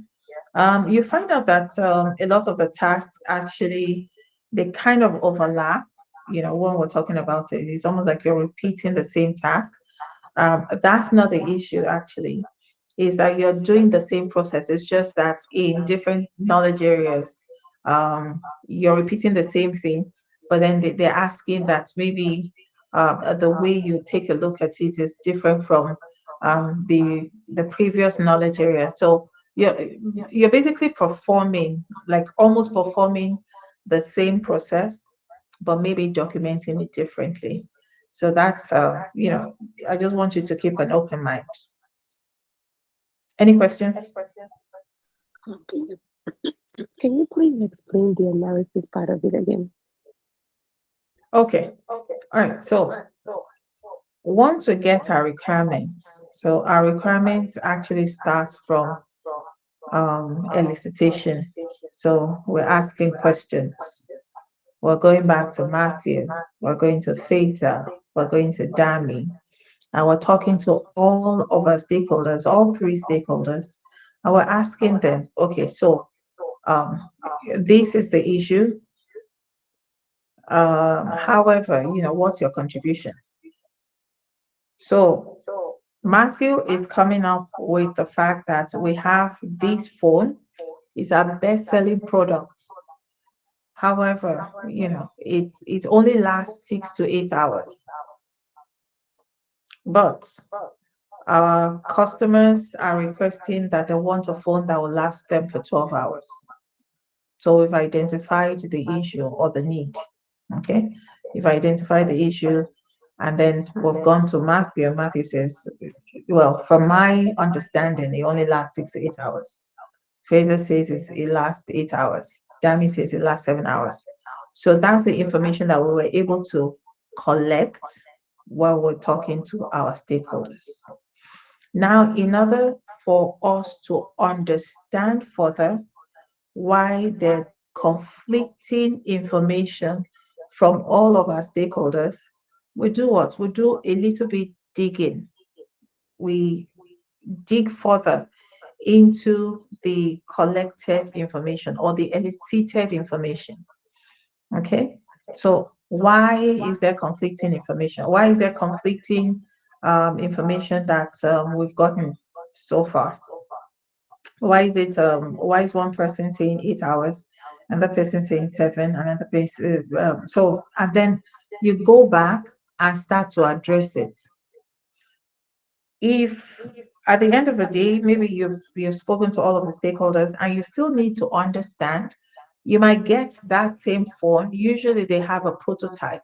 You might get that same phone and then start to do, well, we actually call it an observation. Is another type of elicitation that you can use for your analysis, just to understand what the need is, or what the problem or what the underlying factor is.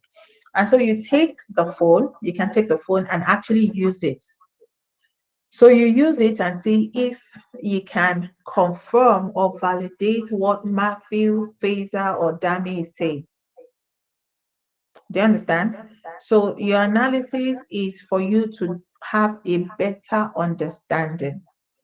Now you can go through that in various ways, talking to other stakeholders, observing the process yourself, pouring through the documents, going through historical documentation of maybe that project or whatever, you can gain better understanding that way. So the analysis part is for you to better understand why this is so or why this is not so. Does it make sense? Yeah, it does. Thank you. Should I keep going or should Yeah, I? Yes? yeah. Okay. All right. So it follows this process. And so next, oh, all right, we're looking at requirements management task. Okay, we'll go back. We're tracing, we're maintaining, we're prioritizing, we're looking into access changes, and then we're looking eventually at approval or approve. Okay, so trace. It will analyze and maintain the relationship. So the relationship between requirements, designs, solution components, and other work products for impact analysis, coverage, and allocation. Remember, I said that we trace in how many ways? Forward and backward. Okay, yes. We're tracing forward, we're tracing backwards. We're tracing forward to Solutions, the solution, good. And then we're tracing backwards to, requirements, Source. okay, good. The source of the requirements, okay? So we're analyzes and maintains the relationship. So we're looking into the relationship, right, between requirements, the relationship between the requirements, the source, relationship to the designs, the solution components, and other work product for impact analysis. So eventually, so you're looking into the relationship to determine the impact is going to have on the organization. You're looking into the impact that the solution is actually going to be providing. The allocation, is it affordable? Is it a project that is affordable at this time that the organization can actually embark on? Then we're looking into maintenance. Maintenance ensures that requirements and designs are accurate. So what we're doing is pouring through the requirements that we have.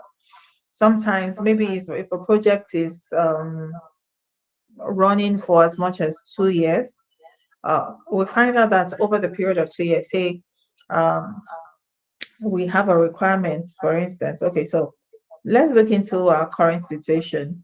Say there is this organization, and what we do basically is provide medical apparel. And so the area that we've decided to concentrate on in the last 2, 3 years is producing gloves and masks, because that's the demand for the market right now, or back then. So we concentrated on those. Okay, so right now, wearing mask is no longer mandatory. Yes. Okay. So in maintaining our requirements, we find that uh, is no longer is no longer a need that should be addressed. Okay.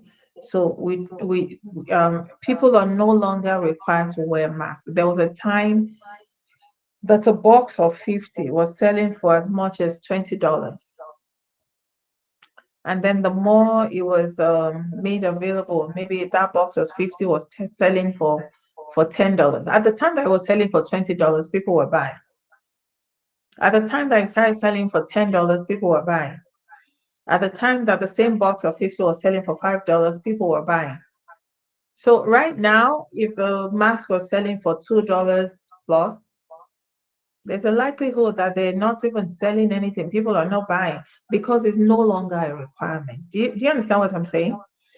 So if you have a requirement, it is essential that the BA looks through the requirements periodically and then perform a maintenance.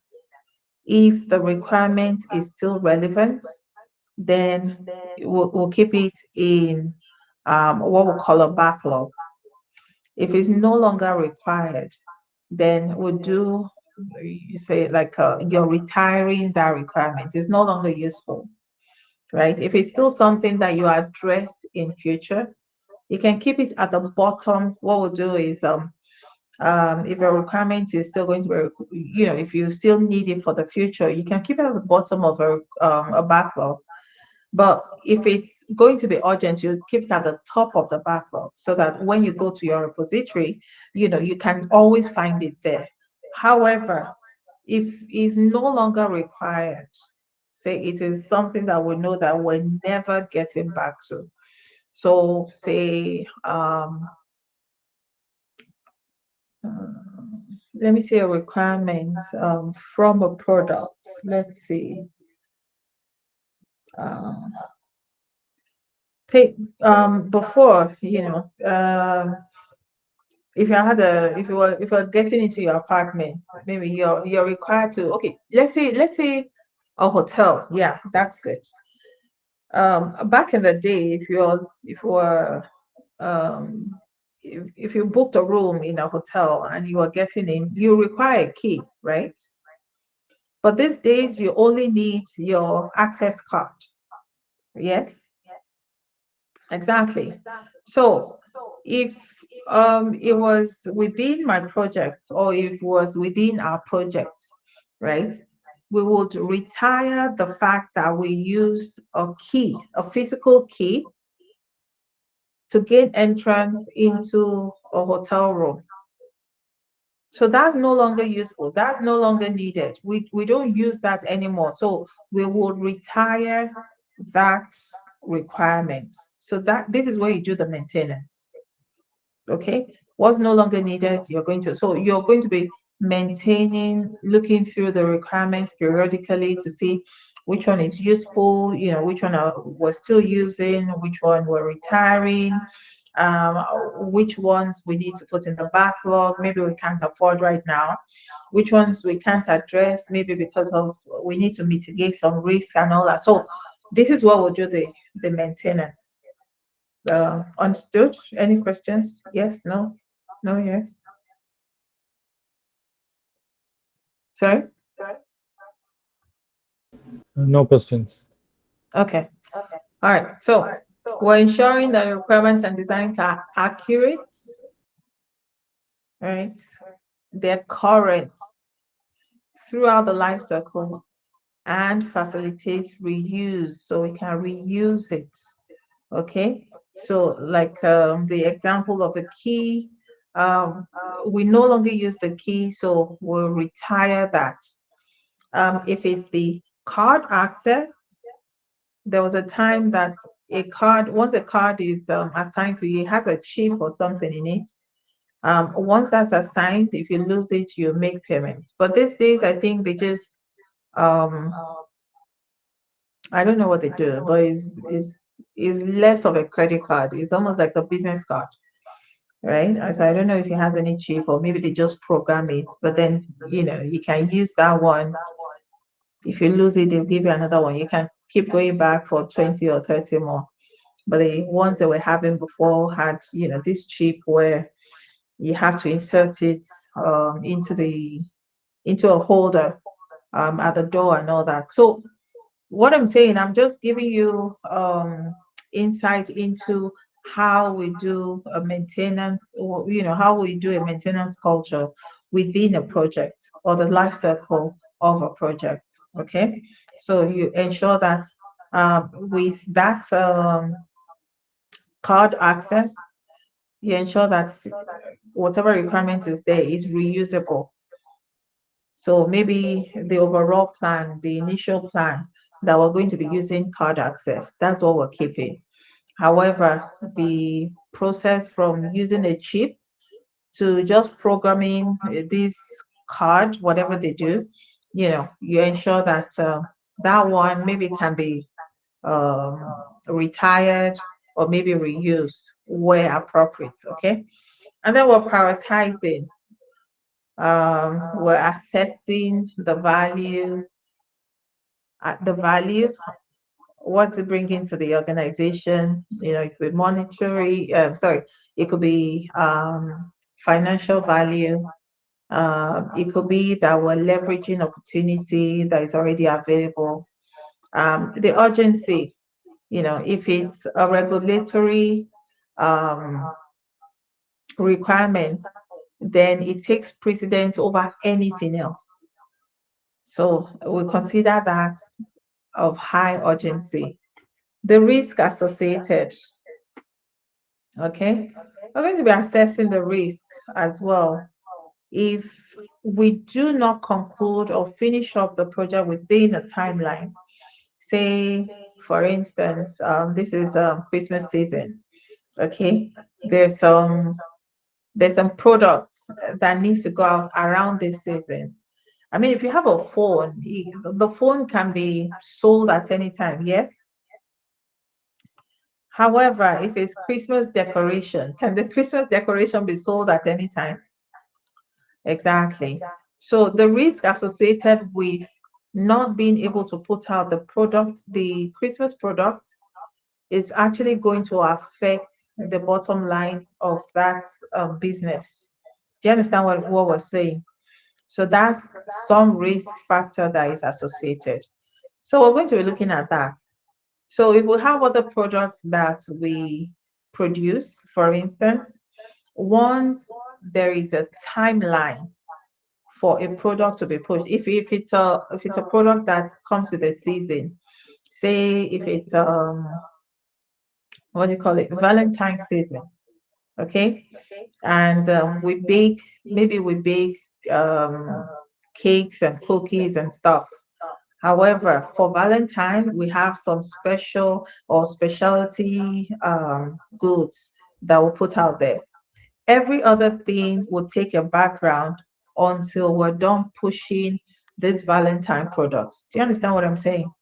So that's how we prioritize, okay? Um, with particular requirements and design to ensure that analysis or delivery work is done on the most important ones at any given time. So if a good or if a service is time specific, you ensure that this product is pushed at the appropriate time. Okay, if you're offering some services or some goods at a promotional price, you ensure that maybe during Black Friday, you actually push all of these products so that it meets that appropriate timing, is what we're saying. Access changes. This will evaluate new and changing stakeholder requirements to determine if they need to be acted on within the scope of a change. Okay. Again, we're going back to governance, who the stakeholders are, who is making the changes, and determine if they need to. So the changes that they're probably proposing, do we need to act on them? Do we have the resources? Do we have the budgets, to be able to effect the changes that they're requesting? Even if a change is urgent, for instance, if a change is urgent, it's going to impact, it's going to be, it's going to eventually impact the timeline of what we already instituted. So if we have a deliverable in the next 1 week and you're bringing a change that is urgent at this time, in other words, you need to divert the resources of those who were working on the deliverable for the next week to focus on this one. So we have to do an evaluation. So if the other one can actually wait, then we can concentrate on the one that is urgent. Otherwise, there might be issues if there are two urgent tasks that has to be done. Or on the other hand, you're considering, so this is part of your evaluation, is what I'm saying.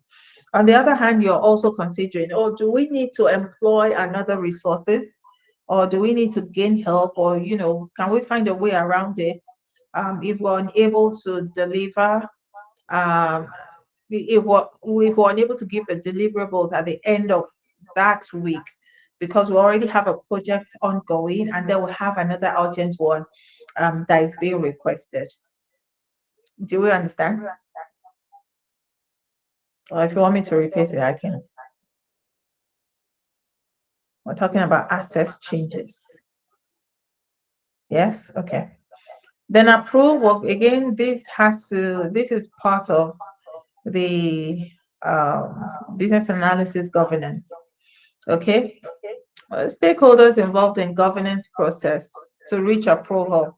So who is going to be approving any one of your requirements? Who is going to be approving any one of your solutions? Who is going to be approving any one of the changes, right? And then agreement on requirements and design. So everything that we're doing, somebody has to say yes. Um, this is what we required, and then we can move on. So there has to be somebody that gives or signs off on the requirements, right? So once again, we'll go back, elicitation. So once we've gotten the information, we do an analysis. Which one is important? Which one is not? Do we have conflicting information? Is everything aligned? Who made the requirements? And then the solution, how do we arrive at that? And then once that's done, we go back and speak with our SMEs all over again. All right, this is what we've arrived on. So this is the initial requirement. And then now that it's polished or analyzed, okay, this is what we've arrived on. This is what we're doing. Um, are you in agreement? Can you remember that, Faisal, Matthew, Dami, this is what we actually discussed? And then you guys will come up and say, oh, yes, I do confirm that. I do remember. Okay. And then, so on the requirements, and then you look, and then, of course, there's a proposal of what the design will be like. It could be a visual representation, it could be a snapshot, it could be a process flow, whatever it is. Then you do another presentation. Okay, so um, does this look like what the deliverable or what the solution should be? And then you get approval. So who those people will be is what we're talking about. Work with stakeholders that are involved in the governance process. Governance process, again, we mentioned, are those that are going to be responsible for um, for how business analysis plan and the decision making, everything about the decision making, and who is going to be responsible for all of those. You know, this is where we list them. This is where we identify them, so that no role is overstepping the other one. But we can give roles in such a way that if person A, if SME A is not available, you can request approval from SME B. Okay. Any questions? Okay.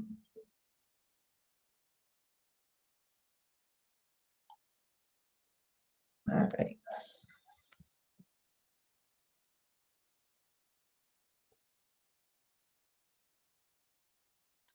Okay, so let's talk about traceability. Remember what we said about tracing requirements?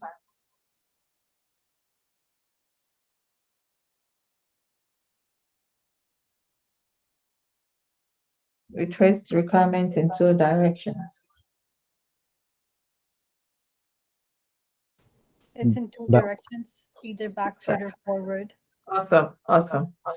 All right, so we're tracing requirements to determine the relationship of a requirement to other requirements. So we're tracing to other requirements or the originator of the requirements or the design. So that's why we're tracing it backwards.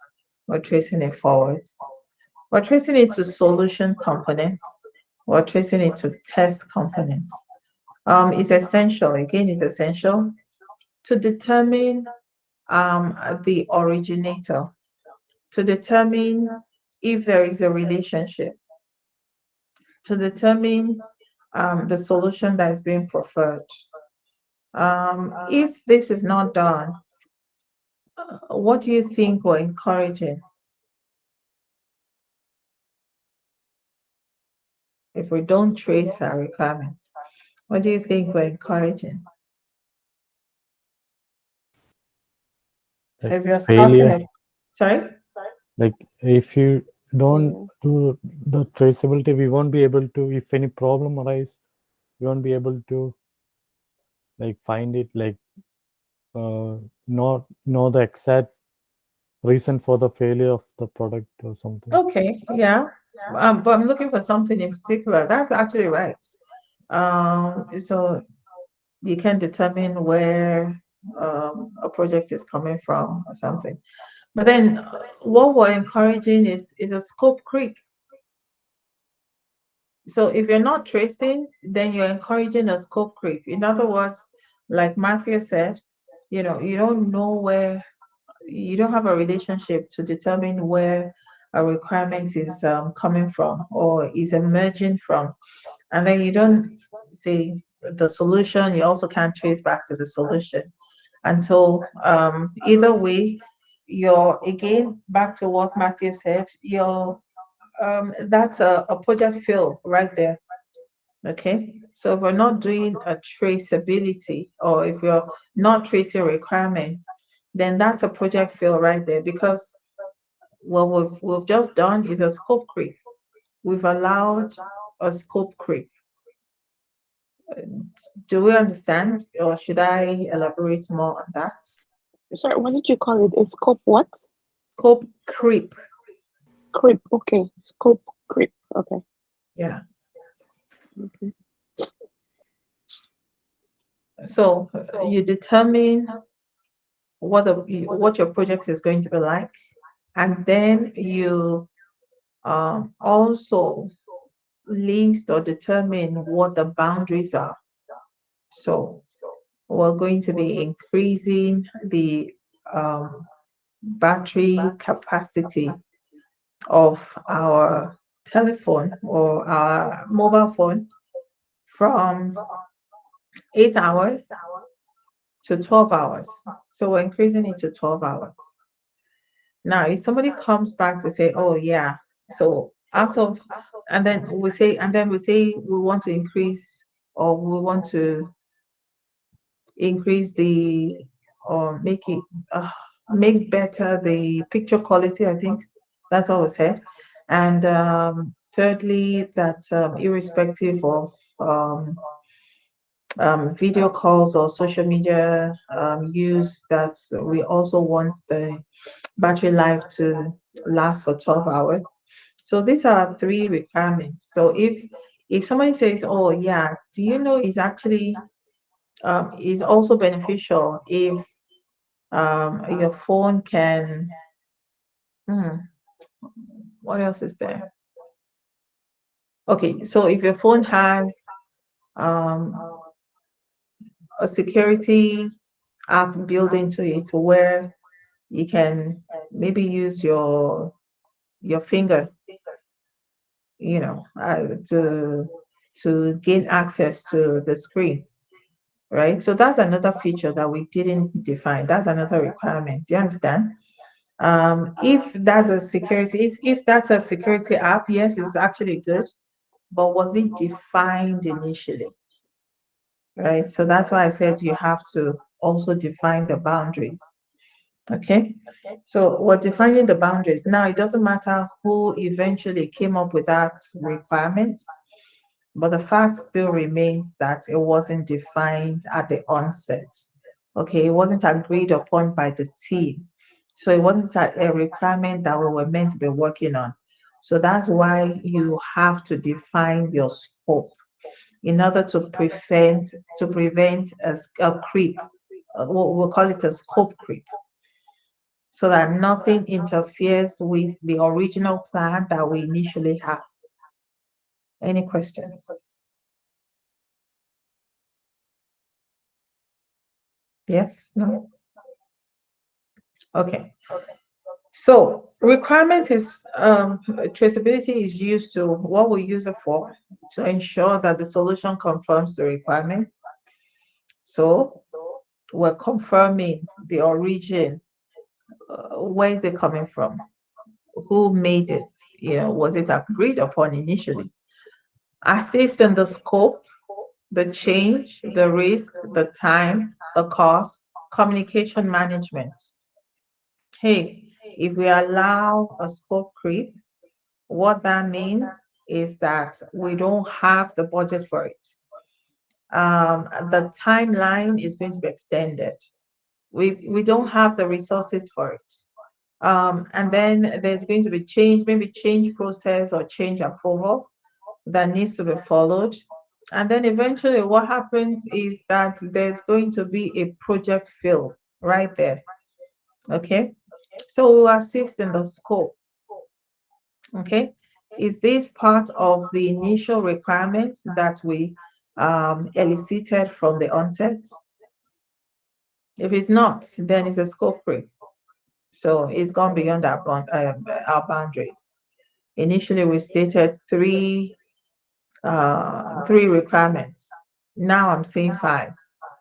Who made the requirement? How urgent is it? Is it a regulation? So all of those, you have to be able to determine. So that's why we need to trace it. So why is it so urgent? Why is it coming at this time? Who requested the changes? You need to be able to trace it. You're tracing it back, you're tracing it forward. Detect for missing functionality. So just in case there is anything that was missed, so I didn't capture what Fraser said when she actually mentioned that it was 8 hours. I was only able to capture what Dami was saying. Dami said 7. Matthew said 6 to 8. But then, although I see Fraser's input, or the information that was elicited, but it wasn't included in the documentation. Okay, so when you're doing an analysis, then you'll be able to refer back to the documents that you actually got from the onset, and that's why traceability becomes again necessary. So you detect the missing functionality. Hey, why am I getting different information about the battery life, why don't I have a conforming response from all three SMEs? So excuse me, with traceability, we'll be able to address that. Identify if there is implementing functionality that is not supported by any of the requirements. So is the functionality supported?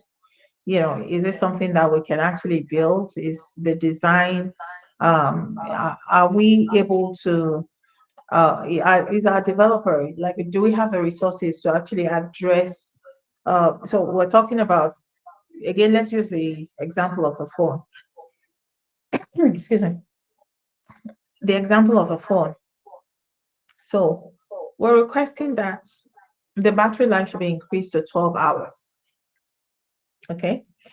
Um, well, 12 hours might be possible if it's just call and text, okay? But then we're requesting that irrespective of what we're using the phone for, so making a video call, social media presence and all that, we still want a situation where the battery life would actually last for 12 hours. Okay, so that being said, we'll look at the functionality. Can we actually build that? Okay, it's not just 12 hours, but we're building some other requirements into it as well. So do we have the capability to do that? Okay, so if it's not supported by the requirements, then it's time to go and look into prioritizing the requirements that we have. Okay. All right. So the types of requirements traceability can be backward. Again, we're talking about it being either forward or backward. If it's forward, we're tracing to stakeholder from stakeholder to solution, and then from solution to test. If it's backward, we're tracing to problem area, detail to high, solution or test to requirement. So we're tracing to the origin of um, the origin of the requirements, if it's the business, if it's the stakeholder, if it's the solution, if it's the test area. We're tracing to the solution, we're tracing to the problem, the details involved in it, and test to requirements.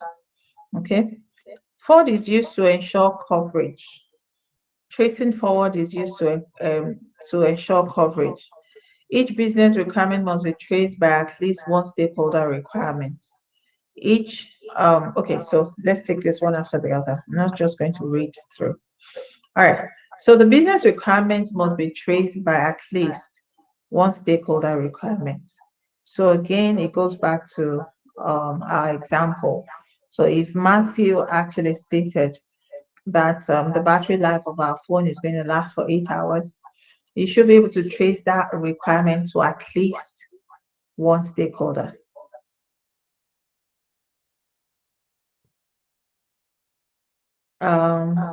Any questions? I thought Dami was going to ask a question. I wanted to cough. Okay. All right.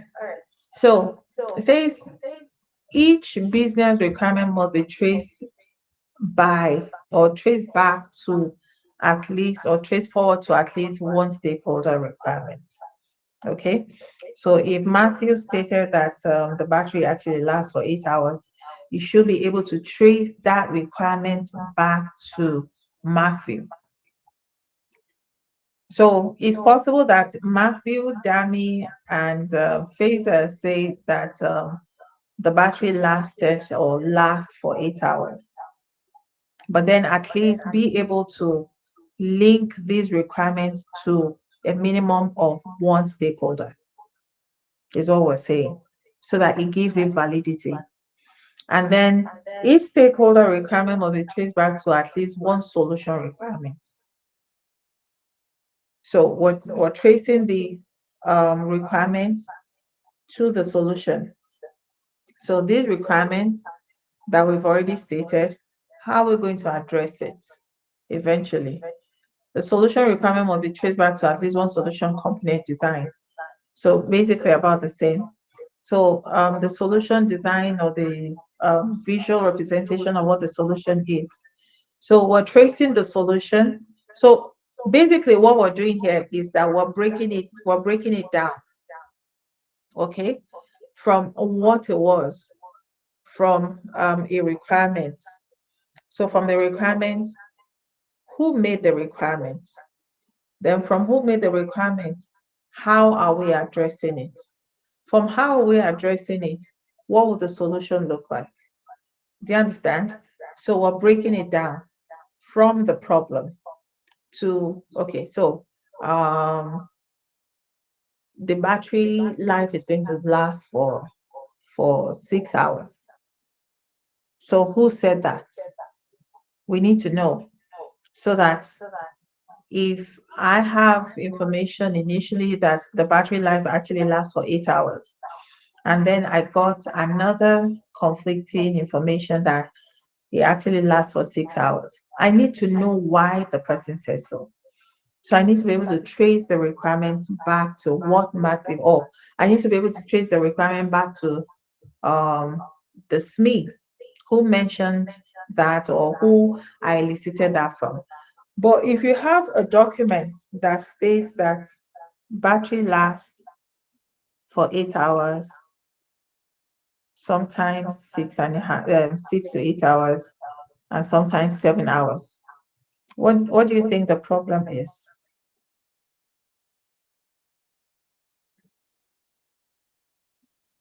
What do you think is the issue that's eventually, because I mean, that's been documented, that's right information.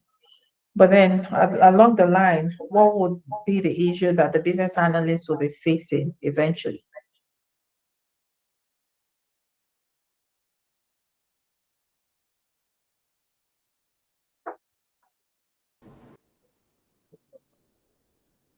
There's The no validation. Oh, sorry. Sorry? I was just going to say there's no validation.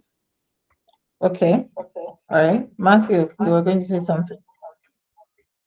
no, like then we had like why like we had to look into the problems. So like find a solution to make it stable at 8.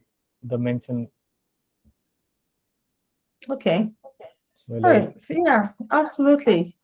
Because we have conflicting information. Yes, the information that we have is actually accurate. However, we're unable to trace it, so we don't even know where that requirement is coming from. We don't know who to validate it with, right? We don't know if um, we actually have the right information, okay? Because hey, who are you going to meet and ask them to validate? What if the person was just talking? What if the person is not part of the project, right? So what if you elicited information from maybe a SME that is not directly involved in that project? Okay, so that poses an issue. That's why we need to be able to trace, and that's why we need to have adequate information backing up all of the requirements that we actually elicited. So now we talked about the level of detail.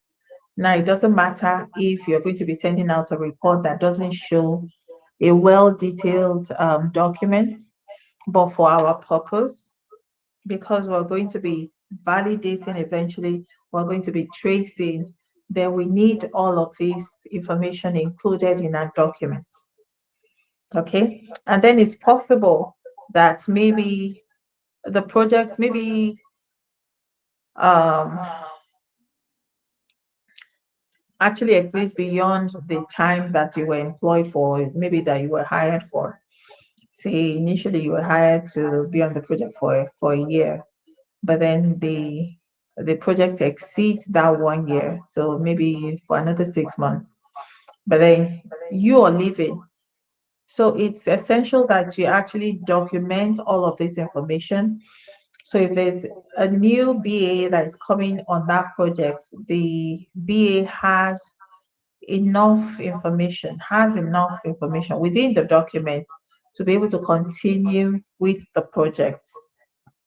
Otherwise, what it means is that all of the work that you've done will go to waste because this new BA would have to start from the very beginning because they don't have adequate information. You didn't store adequate information within the documents that you actually stored. Make sense? Okay. All right. So backward is used to facilitate impact analysis, identify how the change to requirements will affect related requirements, solution components, test components. So how is going to be, so again, we're talking about solution basically. How is going to be affecting the solution? What impact it's going to be making? So um, is there a positive impact? Is there a negative impact? Does it have, uh, how are we going to be meeting up with the solution that we're preferring? Um, where does it make an impact to the project or to the organization and all that? So we're looking basically at how the solution overall is being affected. Uh, we talked about this traceability, RACI requirements, and beyond. So the traceability relationship, or we're looking at the business to requirements, the stakeholder requirements. So usually the business analyst is the one who is responsible. Okay. So remember that I said not everyone can be responsible. Not everyone can be, what do you say? Uh, uh, Not everyone can be consulted. Not everyone can be responsible. Not everyone can be accountable, but everyone can be informed. Okay. So um, the business analyst is responsible for stakeholder requirements. The business analyst is responsible for solution requirements as well. And then the business analyst is responsible for quality assurance. The business analyst is responsible to ensure that the requirements that is being transferred, so the knowledge from the business to the technology is owned by, sorry, that's, I'm mixing that up. Okay, so let's start again. So the business analyst is responsible for stakeholder requirements. The business analyst is also responsible for solution requirements. The business analyst will be consulted for solution requirement to test components. And I'm going to be asking you questions actually. The business analyst is also consulted for solution requirement to solution component design and code. Now, why do you think that the business analyst should be responsible for stakeholder requirements? We've actually been talking about it.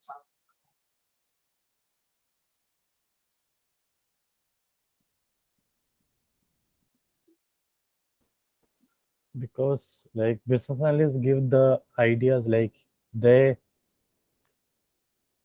they give the like new come up, like they research the ideas and analyze it. So like they give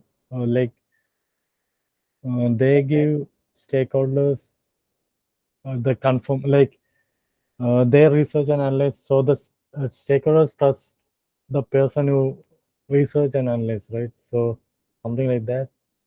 I mean, Okay. Okay. It's close. It's actually close. Yes. Because business analysts are in direct contact with the stakeholders, what they're Okay. looking for. So that's why they're responsible, because they were being told this is our requirement and this is how it should be done. So if Yeah. any problem arises, then it's their responsibility to be answerable or accountable what was lacking that they couldn't perform as per being asked. Absolutely. Absolutely. All right. So the business analyst is responsible to the business for business to stakeholder requirements.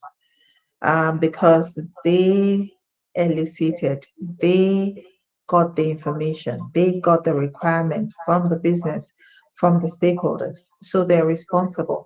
So, like Faisal and Matthew mentioned, if they're performing analysis and then the field, remember the business planning improvement process, remember, right?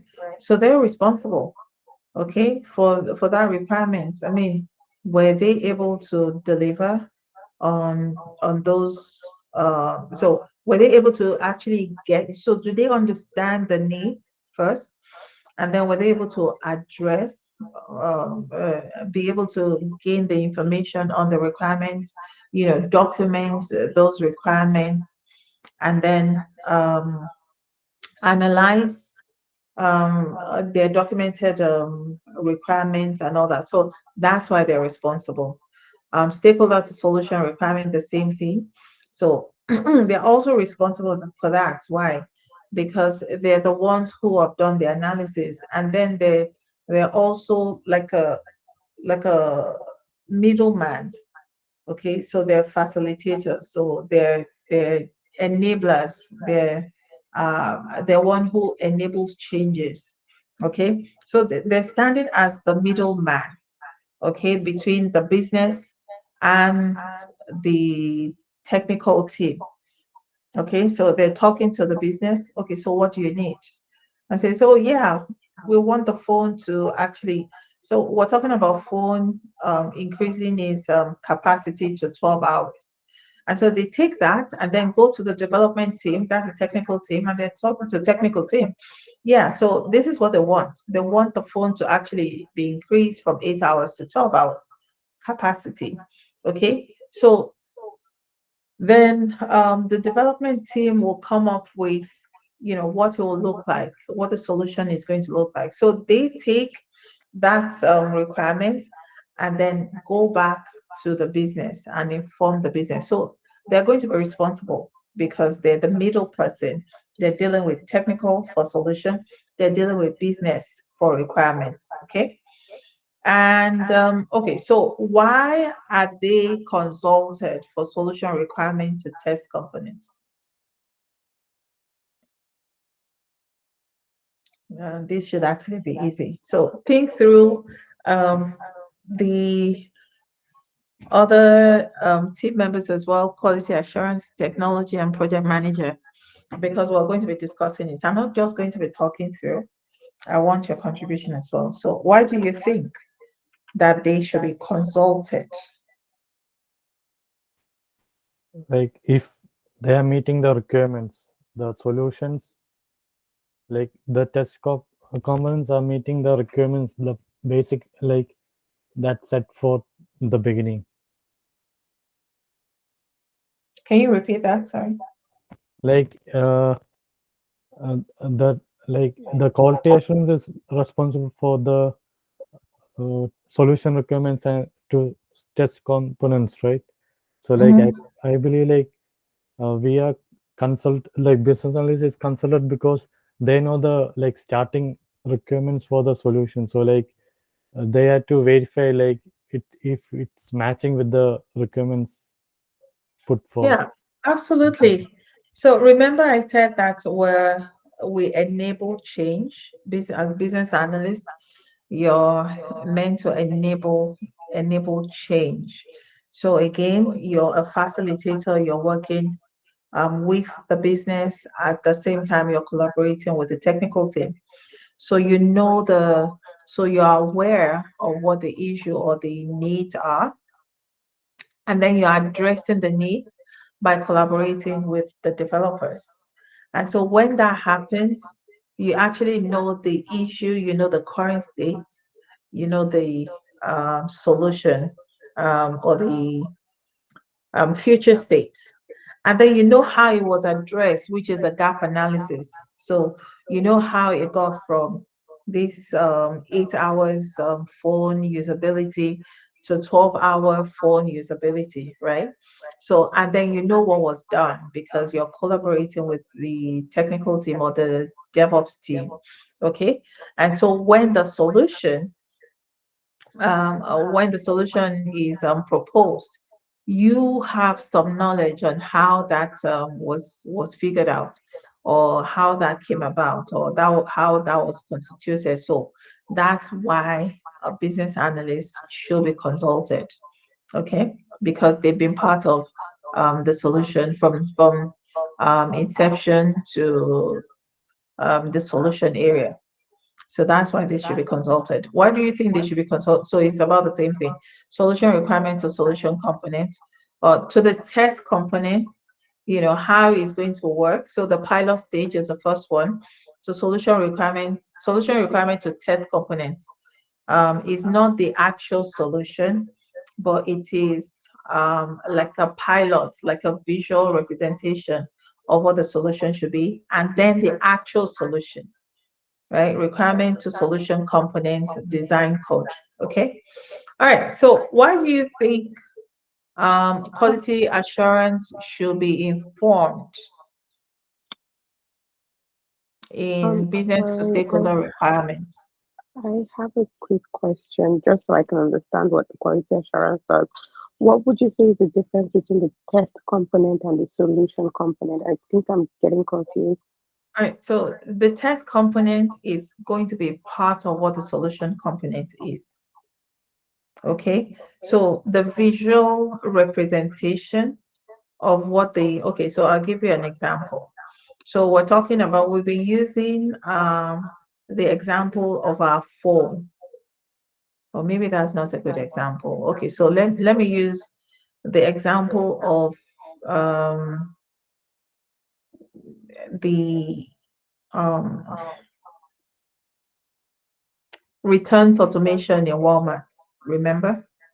Okay, so in order for you to actually see the solution, you have to be able to test it in a test environment. We'll call it a test environment in the organization. In other words, once I bring my receipts and then I enter the receipt number or the order number, you should actually see my order online, and then you should be able to process and maybe select return, generate a return label, and then attach it to my order so that it goes back to the store. Okay, so that's the actual solution.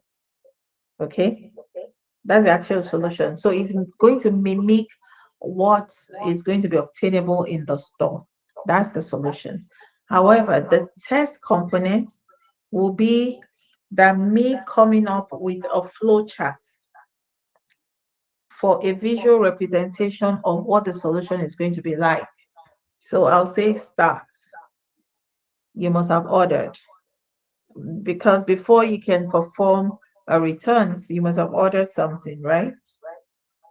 Okay, so I draw, I wish I had a whiteboard. Okay, so I draw the starts, okay, and then from the start say, okay, must have ordered an item. Before you can return, you must have ordered an item. And then, so it goes into another process where it says, log in to your account. Okay, then it goes into another process where it says,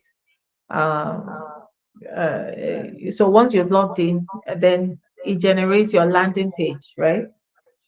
And then it goes into another process where it says, on your landing page, you should be able to scroll to where your previous order was, or maybe for you to have access to your previous order, right? And then once you get to your previous order, then you should be able to select the one that you want to return, maybe an item that you want to return. So once that is selected, maybe it generates another box.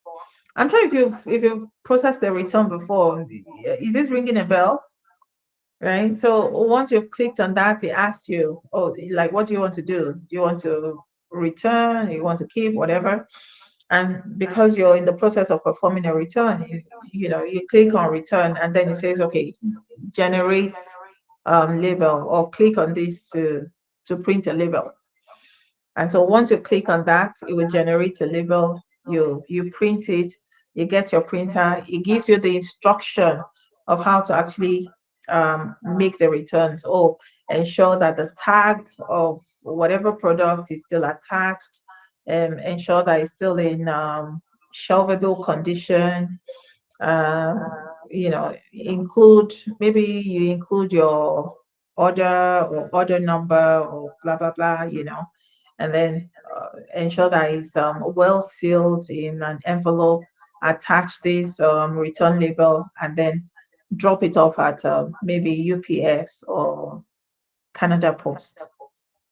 Okay, so this is part of a solution, but it is not the actual solution component. Okay. So what you just described sounds like the process flow.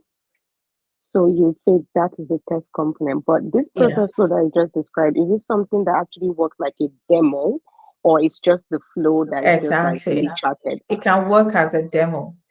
Okay. It can actually work as a demo. Okay. Okay. It's a process flow. It can work as a demo because when you're creating that process flow or the demo, you know, you kind of visualize what you want the solution, because the actual solution is going to be built on what we just called the demo. Okay.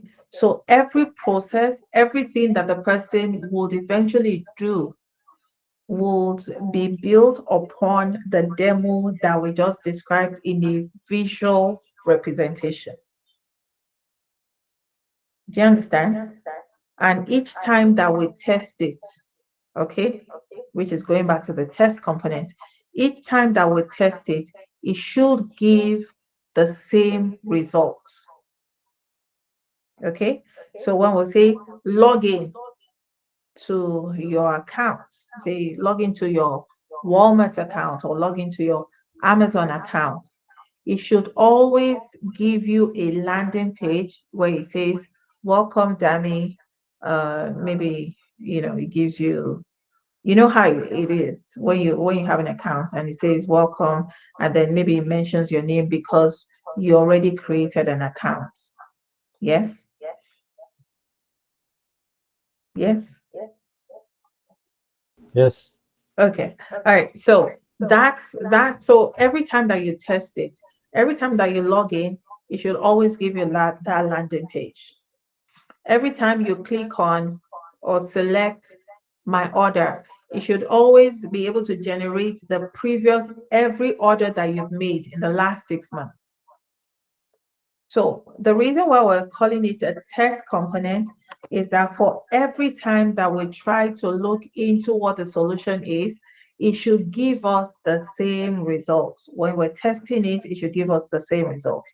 So it's not that Dami logged in now, and then Dami can immediately go and view our order history without getting on the landing page where it says, welcome, Dami.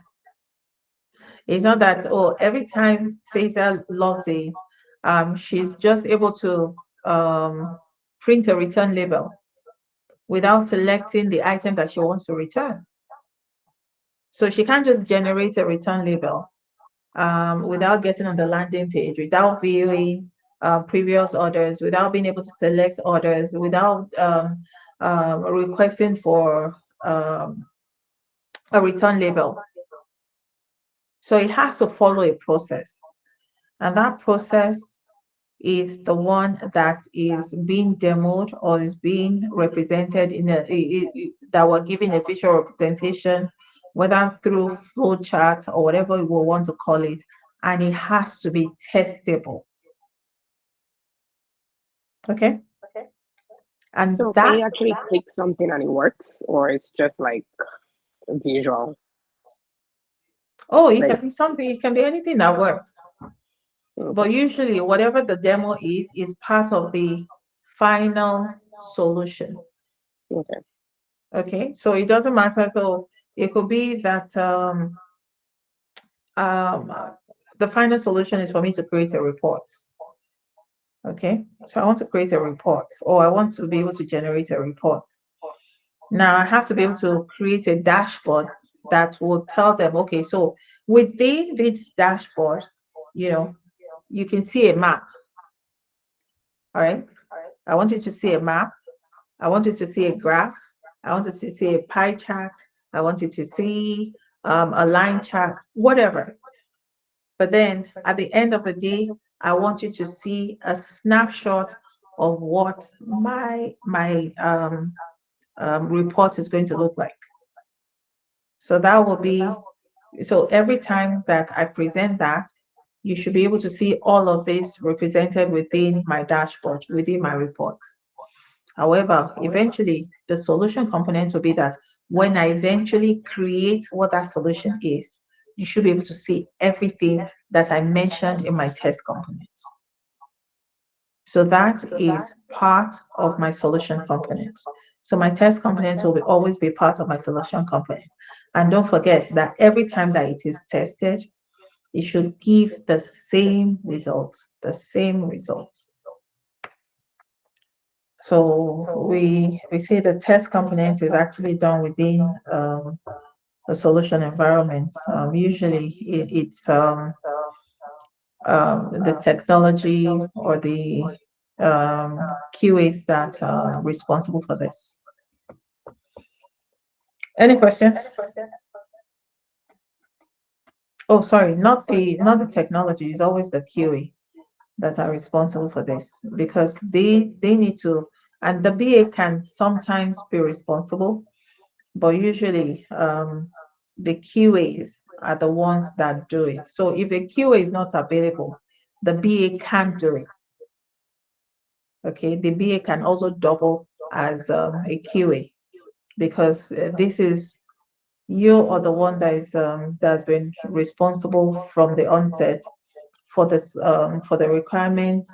You did also define the solution. You are part of documenting the solution, and so for you probably also came up with the steps or the model or um, the visual representation of what the solution should be. And so you should be able to actually test from one step to the other that it meets the requirements. Do you understand? So I'm saying that the BA should also be able to test, but it's not the job of the BA to do the testing. Okay. All right. So moving forward, so why do we think that the quality assurance person should be informed about solution requirements and solution to components?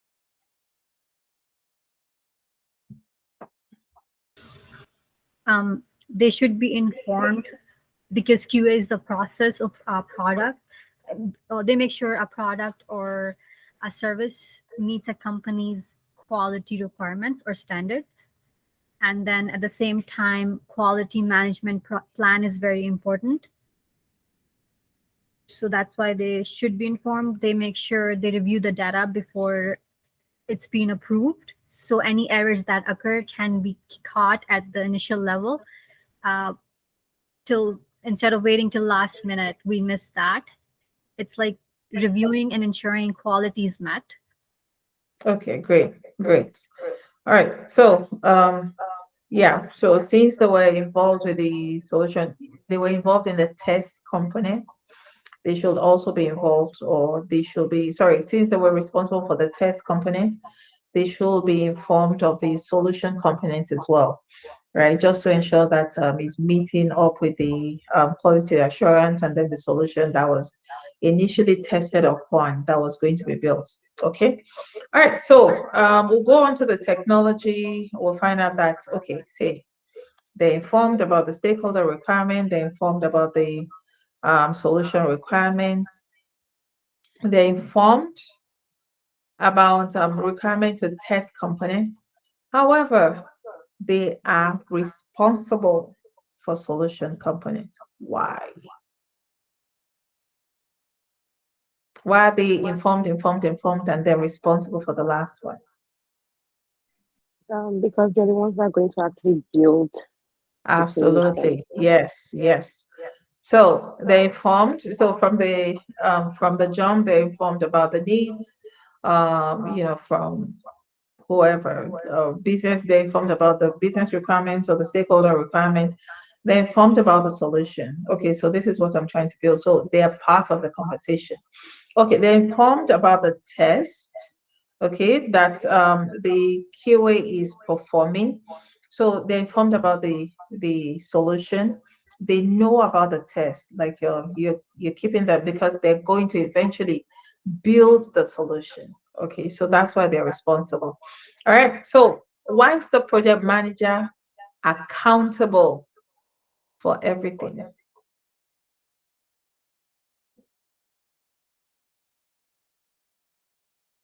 It's very simple, actually. because they They manage manage. the project. Sorry?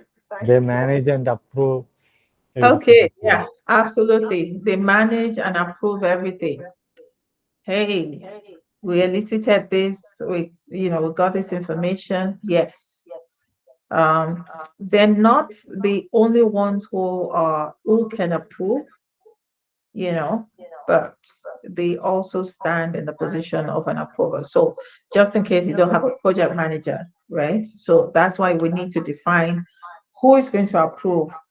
Do you understand? Who is going to approve? Who is going to be part of the change process and all of that? All right. So that's why. So from the solution, they're part of it. They approve. Okay, yeah, we can do this. And then building the solution, yeah, absolutely. We have enough budget and we have enough resources, so we can do this. And then solution. Okay, so this is what it's going to look like. It's a visual representation of what we're trying to build and all that. Or this is this design um, that we're projecting. Does this look viable? Oh, absolutely. Yeah, we can approve that. Yeah, that's good. And then eventually, once the solution is being built, they're also the ones that is held accountable um, for that last piece. Okay, good job. This I thought you didn't need at this time, so I'm going to skip that. Okay, so requirement maintenance. The purpose of maintaining requirements is to retain requirement accuracy. We discussed this. Requirement accuracy, consistency throughout and beyond the change during the entire requirement lifecycle, and to support reuse of requirements in other solutions. So it's the start to finish, okay, of a requirement.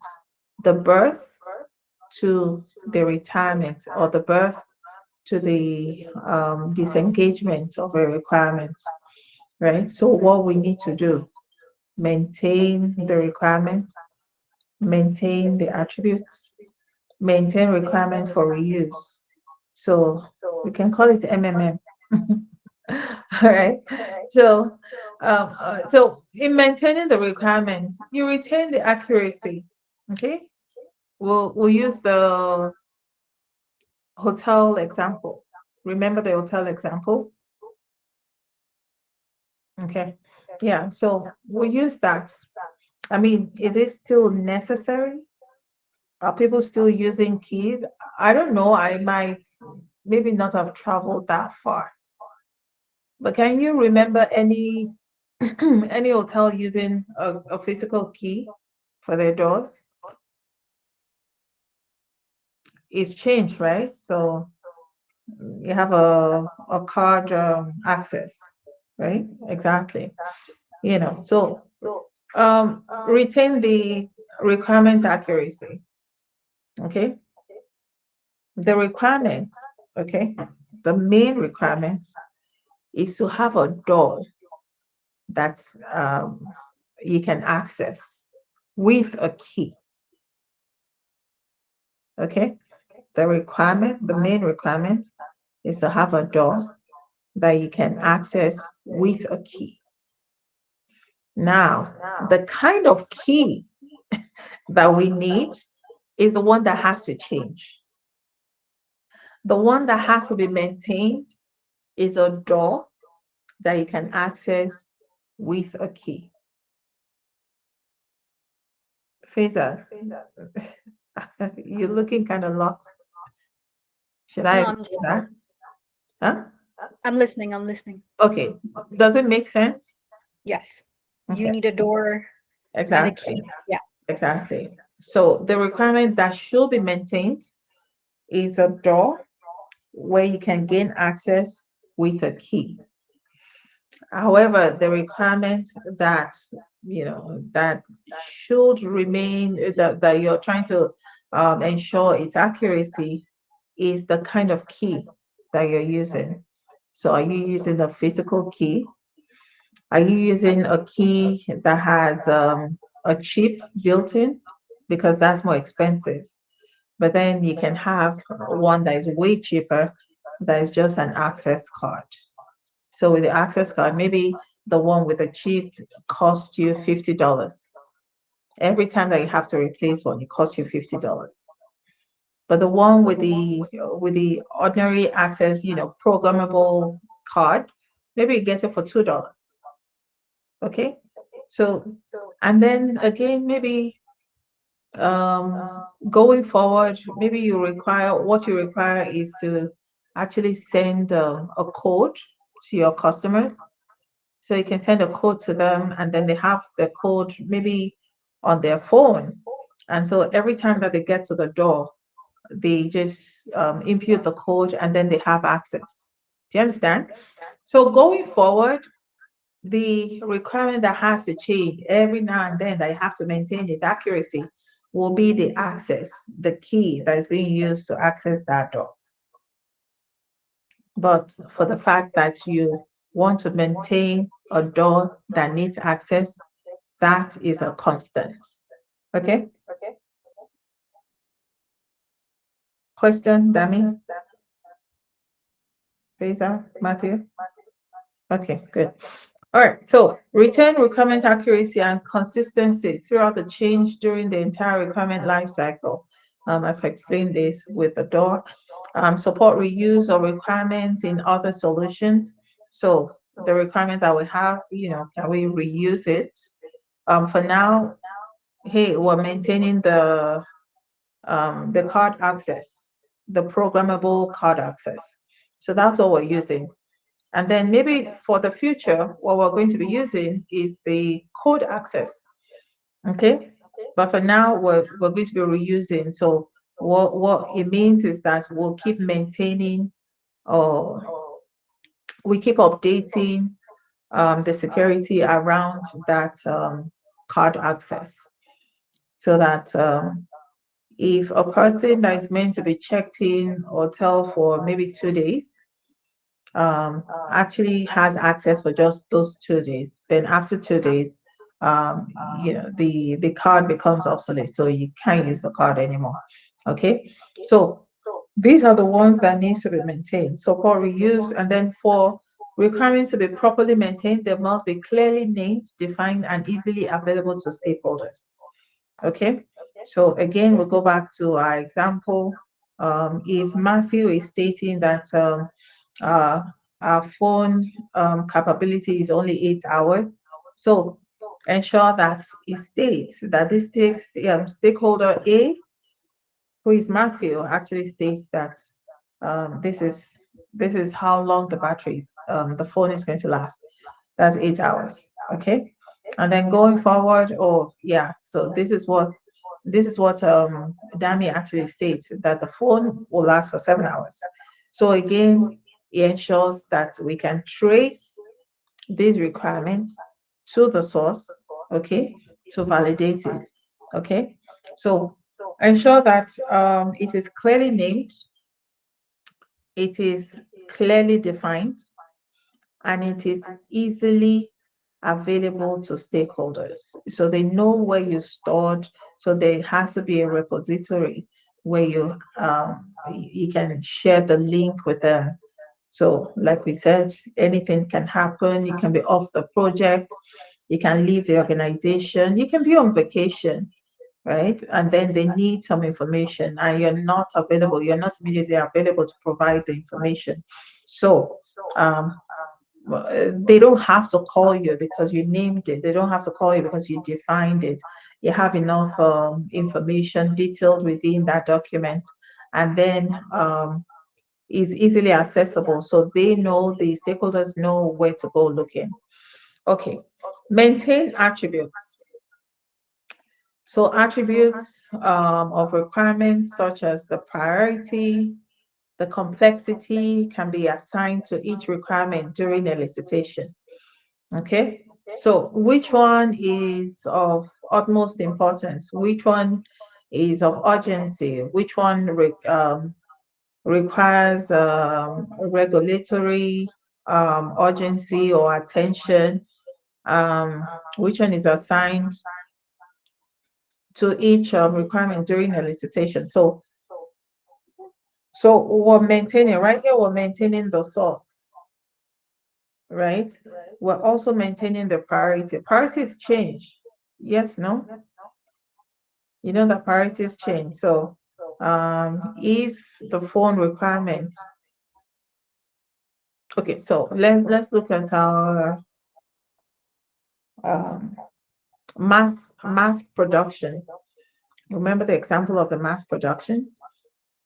Okay, so if the priority is to focus on the market demand as at this time, okay, and we'll be maintaining that for the last 2 years that COVID has been rife all over the world, and so we're mass producing mass because that's a major demand. Okay, so eventually, right now the priority would have dropped because it's no longer mandatory for people to wear their mask. I mean, you can go before, if you even if you were walking or maybe standing in somebody's doorstep, you're expected to use, as long as you're coming in contact with somebody that is not a part of your family, you're expected to put on a mask. But right now, you can go to a public function and nobody's wearing masks anymore. Do you understand? So what that means is that the priority has changed for that organization or for their production.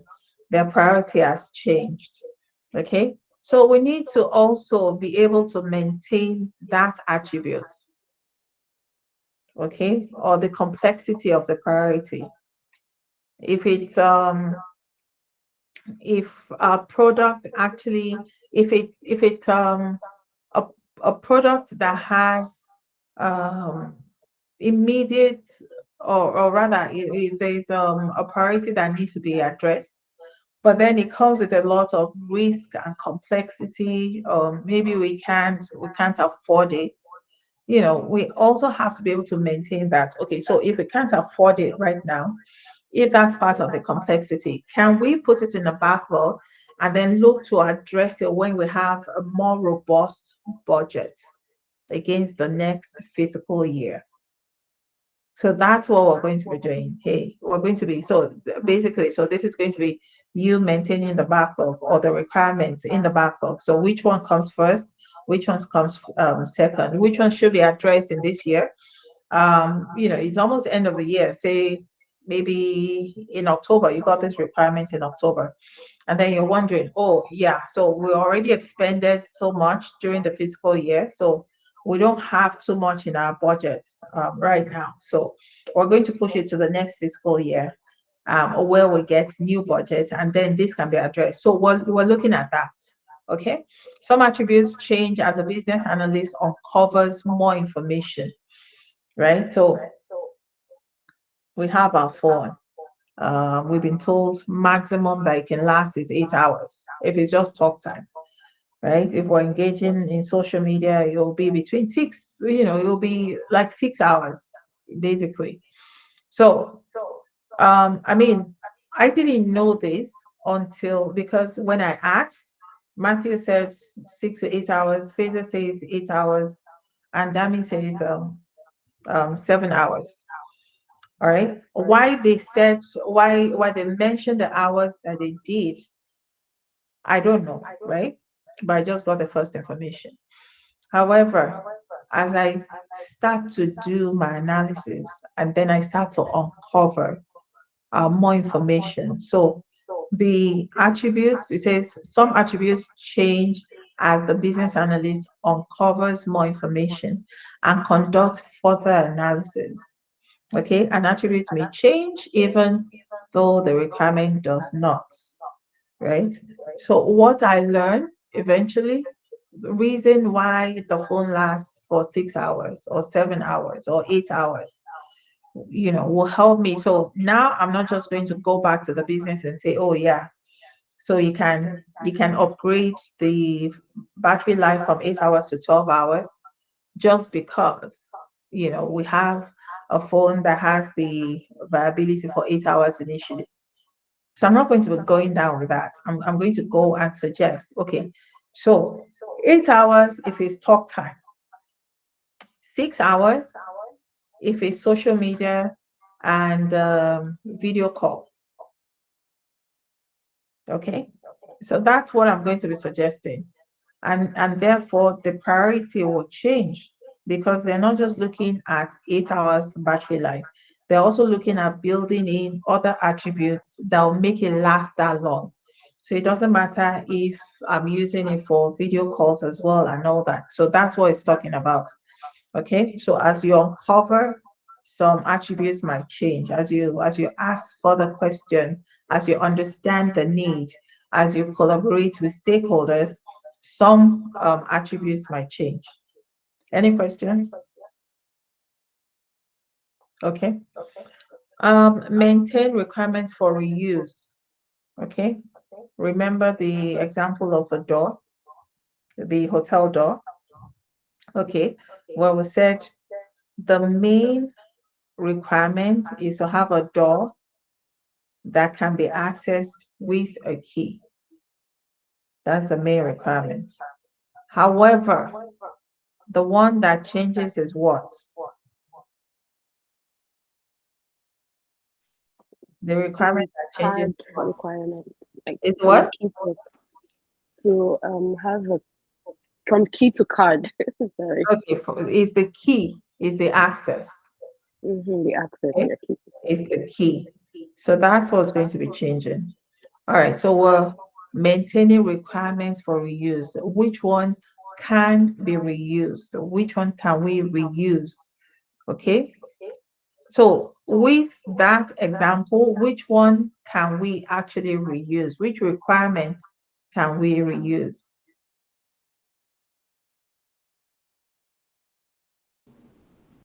The The card, example of hotel, which one can we reuse? the card entry, No.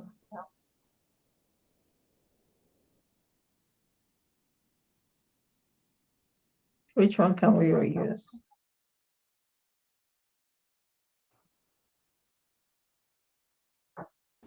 keyless entry, Sorry? keyless instead of key card. No, it's the door. The oh, The door is the one that we can reuse. Remember, the access is the one that changes. Okay, so we said the door, the requirements, okay, that is constant. So if something, the requirement is constant, that's the one that we can reuse. Okay, so we need a door that we can gain entrance or gain access with a key. Now, we didn't mention the type of key, but we just need a door. That's a constant. That's the one that needs to be, it doesn't matter if you're using a physical key, it doesn't matter if you're using an access card that is programmable or maybe a card with a chip, that's changing, right?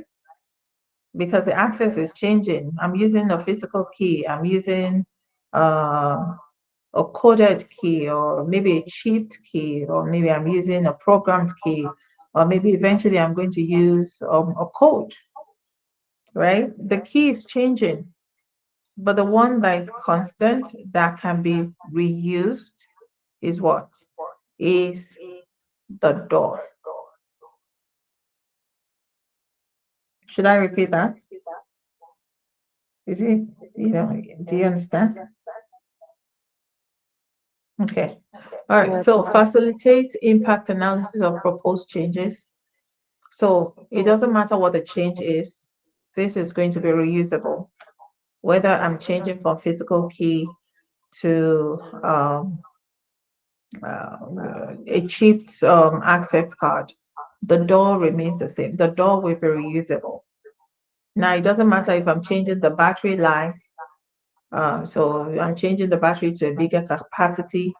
The phone, the box itself is reusable. That requirement remains the same. Okay? So it's just these attributes or these requirements, or rather, sorry, it's not attributes. It's just this requirement of the battery life that is changing, but the phone itself remains the same. The door itself remains the same. So these are constant. So facilitate impact analysis of the proposed change. How is the change going to affect the door? How is the physical key going to affect the door? Okay. Reduces time and effort for analysis. Um, so once you know that your door is going to be reusable, you just know that that's a constant, and so you don't really need to engage in time and effort for analysis. You're not analyzing anything because it's the same. Do you understand? It's the same. It's you know that is a constant. So you don't need to go reanalyzing, oh yeah, the door, oh yeah, this. No, it's a constant. Okay. It will assist the maintenance of applications. It will support training, governance, compliance is the same. You don't need change approval. You don't need training. You don't need any of those. Okay, so it's still the same. The same training that you gave initially is going to be supporting. You're supporting that. Governance, compliance. Just ensure that okay. So once whichever key is inserted and all that, it will give you access into the role. Always have a production version of reusable deliverables. So just if it's a door, you have the specification, you have the model, you have everything in place. Just have that so that if we need to rebuild, say we need to have a form this time, if we need to have a card this time, if we need to have the chipped card, if we need to have the program card, the door that we're going to be rebuilding is the same specification, is the same length, the same width, is the same design, if possible, everything is the same. So always have that because it's a constant. Yeah, right. You're not changing anything. So you have a prototype of what the production will be. Okay. Identify a person to manage repository and coordinate concurrent changes. If I would add that if that's applicable, because it's reusable, because it's a constant, honestly, you just need to look through the requirements. Yes, yes, everything checks out, and that's fine. Okay. Any questions?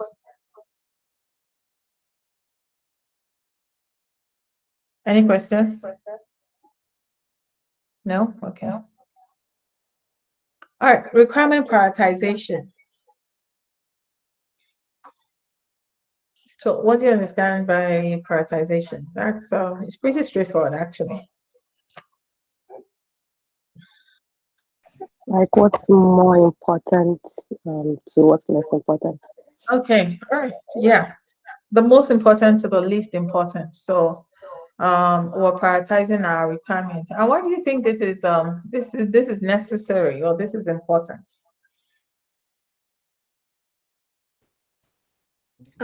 It is prioritized because in this way we have a clear image where time and effort should be invested more, and to give like 100% as compared to stuff that's not at the moment but can be done at a later time if we have deadlines to meet. Okay, great. Does anybody have any other contribution?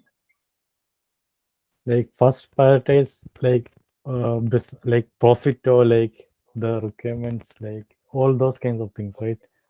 Like what they expect, like whether it's about the profit to make the product profit, like business, then or like the improvement, then customer satisfaction. If all of this comes in like major things, then like lesser important things. Okay, yeah, absolutely.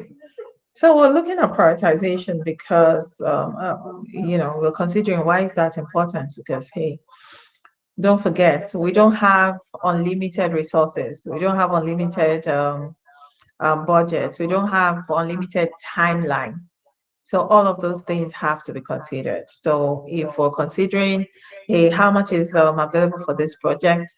How many resources do we have? What's that timeline? So if it's 6 months, well, actually working. I mean, before you close your eyes and open it, like my people will say, time is already gone. Okay, so you're looking at the basis of prioritization. Before we get into that, a priority can refer to the relative value of a requirement or the sequence in which it will be implemented. I think you guys both mentioned that we're looking at which ones will go first, which one will come after, and then which one is done eventually. So we're putting them in order of urgency, or maybe affordability, or maybe the resources, or maybe government regulation, whatever it is. So which one actually goes out first, and then which one can we address afterwards? Like I mentioned before, if a requirement is showing up in October and we already expended our budgets, for the year, a lot of maybe 75 to 80% of our budget is being expended already. And we're looking at maybe we have a final budget of 20% to kind of spend for this fiscal year, then it doesn't make sense to prioritize that product or that requirement because we don't have the budget for it. So what we'll do is to move it to the backlog. Okay, so it's not that it's not important, or it doesn't meet with the urgency of the requirement. It's just that at this time we can't afford it. So if we can't afford it, it moves to the backlog immediately. And so that's how we prioritize. So a reason why we prioritize is very diverse. So that's what we're talking about, the basis. Okay, and it has to be agreed upon by the stakeholders. Hey, you might be thinking, oh, we only have 20%, we only have like 200,000 out of the 1 million that we had, and this project is going to cost us way above $700,000. Okay, so and you're looking at it like, oh, we only have 200,000, we can't meet up. But then you speak to the stakeholders and say, oh, we actually have extra budget of 800,000. So whatever you need to do just to ensure that this requirement goes out this year, start working on it. Okay, so that's why it's important. Again, you're collaborating with your stakeholders. As business analysts, we don't make decisions on anything, nothing, right? We don't come with a conclusion about anything. We'll listen to A, and then we'll confirm with B, and then we'll call A and B. Hey, this is what you said, this is what I heard. Can you confirm? And they both say yes, and then you take that, and then you go and meet the developer. Hey, this is what A and B are saying. Is it possible? And then they say yes. And then you come back to A and B. Say, hey, that's what we'll do. We enable change, but we're listening at the same time. Great listening. That's part of the skill or the competency of a BA. Okay, you're listening, you're thinking, you're coming up with solution, but then you still need to confirm. You don't do anything on your own. Okay, so we're collaborating with stakeholders. You're asking your stakeholders. This is an urgent requirement. Is a government regulation. So what do we do? Let them be the one to come up with a conclusion to say, yeah, we can do it, or no, we can't do it now. Why? Because we're KYA. You know what that means?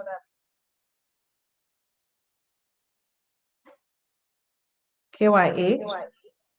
Cover your assets. Yeah, we're Know covering your our customer. no, we're covering our assets. Basically, you're covering your behind. So hey, so if anything happens, that's on you, not on me. Okay, that's why we're collaborating with our stakeholders. Okay, so typically the basis of prioritization will include the benefits. Okay, what value is it delivering? The penalty from government regulation, the cost. Do we have the budget for it? The risk, if we don't do it, are we going to be penalized eventually? Um, is it a risk that we can avoid or that we can mitigate or that we can transfer? The dependency. So if we don't address it, will it affect another department within the organization? If that's going to happen, then we need to address it now. So usually we'll talk about what's called an architecture, a business architecture, where you're looking at the entirety of the business, okay? So they're talking to each other, they're collaborating with each other, and then they have dependencies, okay?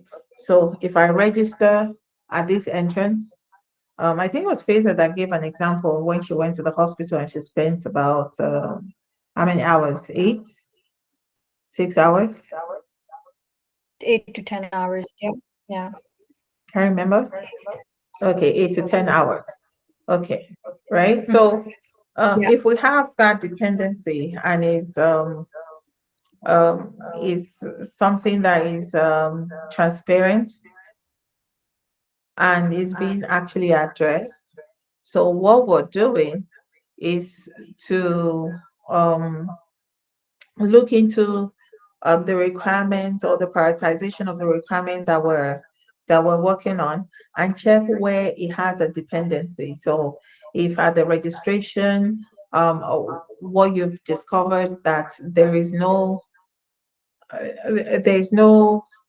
um, there's no transparency or there's no transmission of information from registration to the doctor's office, then you need to address that.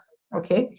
So we're looking at time sensitivity. Remember, we said that if there is a product that needs to go out due to if there's seasonal products, that need to go out at a particular point in time, you also need to address that. So that will be basis for prioritization as well.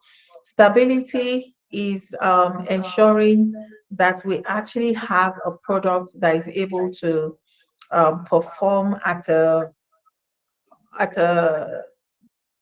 how do you say it now? A product that is able to perform at a certain level in the market space. Okay, so if it's not performing, okay, so say we're using a mask example, and we've been producing the mask for the last 2 years, and it's been performing.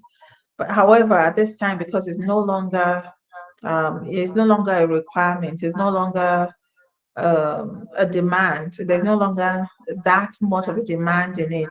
So now you're not even sure of what the market is going to be like, if it's going to be that kind of high demand or maybe a low demand. You just know that people usually they will buy masks but there is no urgent demand for it. So there is no stability. Okay, so you're not sure if the demand is going to be high, if the demand is going to be low. So that will be the basis for the prioritization as well. So for that kind of thing where you're not sure where the product is or where the service offering demand is, you want to keep it as a low priority.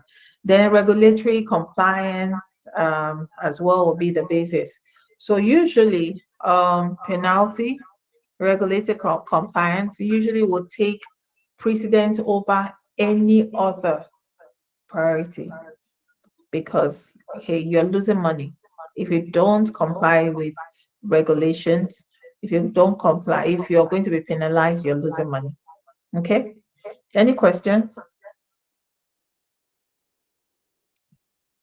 No. Okay, the challenges of prioritization. So prioritization is an asset of relative value. Why did we say is an asset of relative value? We kind of mentioned it, but you need to be able to come up with maybe come up with what I'm looking for.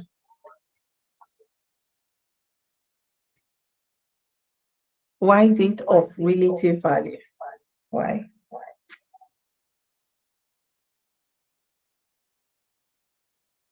Like it relates to everything, like what the timeline, the affordability, the all these kinds of things. So it should be related to other value, other factors, right? So Okay, all right. Close. Yeah. Who else wants to try?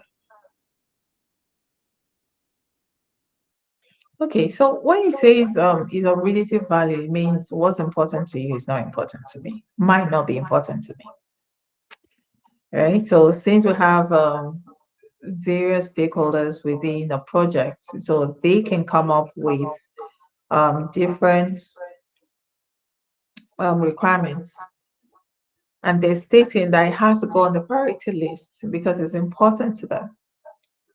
Okay, but so when you're looking at it, uh, so stakeholder may value something different. So when this occurs, there may be a conflict among stakeholders. Okay, so maybe I'm looking at, or maybe Matthew is looking at just developing a phone that still remains 8 hours capacity and then can do everything. Meanwhile, Fraser is just looking at 12 hours capacity. I don't care what he does, just give 12 hours. And then Dami is looking at, hey, give a phone that can take good picture quality. That's all that matters to me because I use my phone for taking pictures when I go out anyway. So I don't care if anybody calls me or not. Okay, so the different requirements by different stakeholders and depending on who. So that's why we say is of relative value. Okay, stakeholders may also have difficulty characterizing any requirement as a lower priority, and this may impact the ability to make necessary trade-offs. Okay, so it's the same thing. All right, so if every stakeholder thinks that their requirement is of high value, is should be of the highest priority, then it's going to be difficult if the business analyst cannot manage the collaboration of the stakeholders for them to actually arrive at what is beneficial to the organization or is beneficial or is traceable or traced back to the business needs. Now, when we have stakeholders who are unwilling um, who are willing to arrive at a consensus, what we do is to perform a traceability. If you have stakeholders that are finding it difficult to come to a conclusion on prioritizing a requirement, what we'll do is to do a traceability. Is it Is it bringing value, or can we trace it back to the to business requirements? So is it bringing value? Do we have a solution for it? Do we have the capacity for it? So that's what we do. By the time you now, okay, so hey, I want a phone that would um so Matthew has said, okay, a phone that can last for 8 hours. In my submission, if you're using the phone for other things aside call and text, the phone can last for 6 hours. However, right now, if you increase the capacity to 8 hours, I think it should be good. So you can use it for anything, right? But then Fraser is insisting, right? The capacity has to go to 12 hours. All right. So, and then they might be a loggerhead. Hey, 12 hours, 8 hours, 12 hours, 8 hours. If eventually they are unable to come to a conclusion, what I'm saying is you go back and determine, say, hey, do we have the capacity? Do we have the budget? What's the benefit? So if our customers are getting a phone that lasts 8 hours and they can do anything, would they be happier? Or, are we going to be losing our market share if we're unable to deliver up to 12 hours? Do you understand what I'm saying? Right? So if we, get to a situation, a difficult situation, at your place of work, and then you're unable to arrive at a conclusion, this is some of the ways that we use in addressing it. Remember, as business analysts, we don't do anything of our own. What we do is to be able to collaborate and facilitate, listen to somebody, listen to the other person, confirm from both, and then arrive at a conclusion. Also bring them in to ensure that they actually understand, and then they can validate your decision if you know you were the one who made the decision. But just to ensure that they, that's where we're talking about the buy-in. Ensure that they buy in to that solution. Okay. All right, continual prioritization. Priorities may shift as more information becomes available. We've talked about this. Initially, prioritization is done at a higher level of abstraction. So we're saying we're building 12 hours capacity. That's a higher level of abstraction. And then when we see what goes into it, we'll say, hey, we want to build um, a phone that lasts even when we're doing um, when we're on video calls, or when we're having, if we're having visual representation, or social media, um, presence. Okay, so it can change. So right now we're no longer able to do call and text, which is 12 hours. Now we're building some other requirements into it. So maybe the maximum that we can get is 10 hours. Okay, so that's why we're saying that the continual prioritization, as we gain more information, the prioritization is going to change. It's not going to remain the same. Any questions? Okay, requirement change. Do you have questions? Okay. All right, requirement change assessment. So we're looking at this. Well, basically, is an abstract from business planning governance. Okay, requirement change assessment. The purpose of assessment requirement changes. The purpose of assess requirement changes is to evaluate the implication of proposed changes to requirements and designs as new needs and possible solutions are identified. Now, what does that mean? Say, you requested a change. Okay, so there's this new thing that came up, and so a change has come in. What do you do? Okay. I had an interview recently, and one question that I was asked was, how do I address a difficult request? So how do you address a difficult request? You're looking at, oh yeah, if it's a difficult request, I mean, it just makes sense to just pass it on to the person who will approve, maybe the project manager. He represents the governance, so he's the approver, right? But that's is not as simple as that. Okay, so in order to assess a requirement change, so if you have a difficult request or maybe any request whatsoever, you need to have stated the process that is going to follow in your business planning and monitoring. Okay, so who is making the request? Why is the request being made? Do we have the resources to address the request? Do we have the budget to address the request? Is it going to be within our timeline in addressing? So all of this needs to be addressed before any change can be made whatsoever.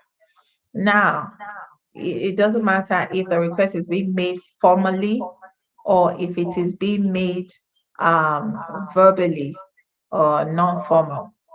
Okay, but all of these also, they all need to be addressed before you can come to a conclusion that okay, so it is a change that we can actually absorb, or if it's a change that has to go to the backlog.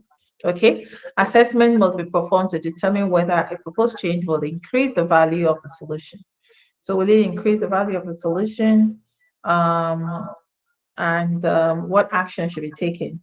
So even if it's going to increase the value of a solution, okay, we also need to be able to determine if we can actually address that change at that time. So if we don't have the budget for it, here we don't have the budget for it. So it's bringing value, but we cannot absorb that budget at this time until next year. Or hey, one of the resources just quit, or maybe they found a better position, and so therefore we don't have enough resources, and therefore we will not be able to meet up to provide a solution to this requirement or this need at this time. Okay, so all of those have to be determined before you go ahead with a proposed change. So assessment formality, a predictive approach may indicate a more formal assessment of proposed changes. So basically, this is referring to a waterfall approach. Okay, so if it's a waterfall environment, definitely you have to write. You have to write formally. You have to get approval why the change is going to be, and then you have to again present it to the team to, or rather before all of that, you have to get um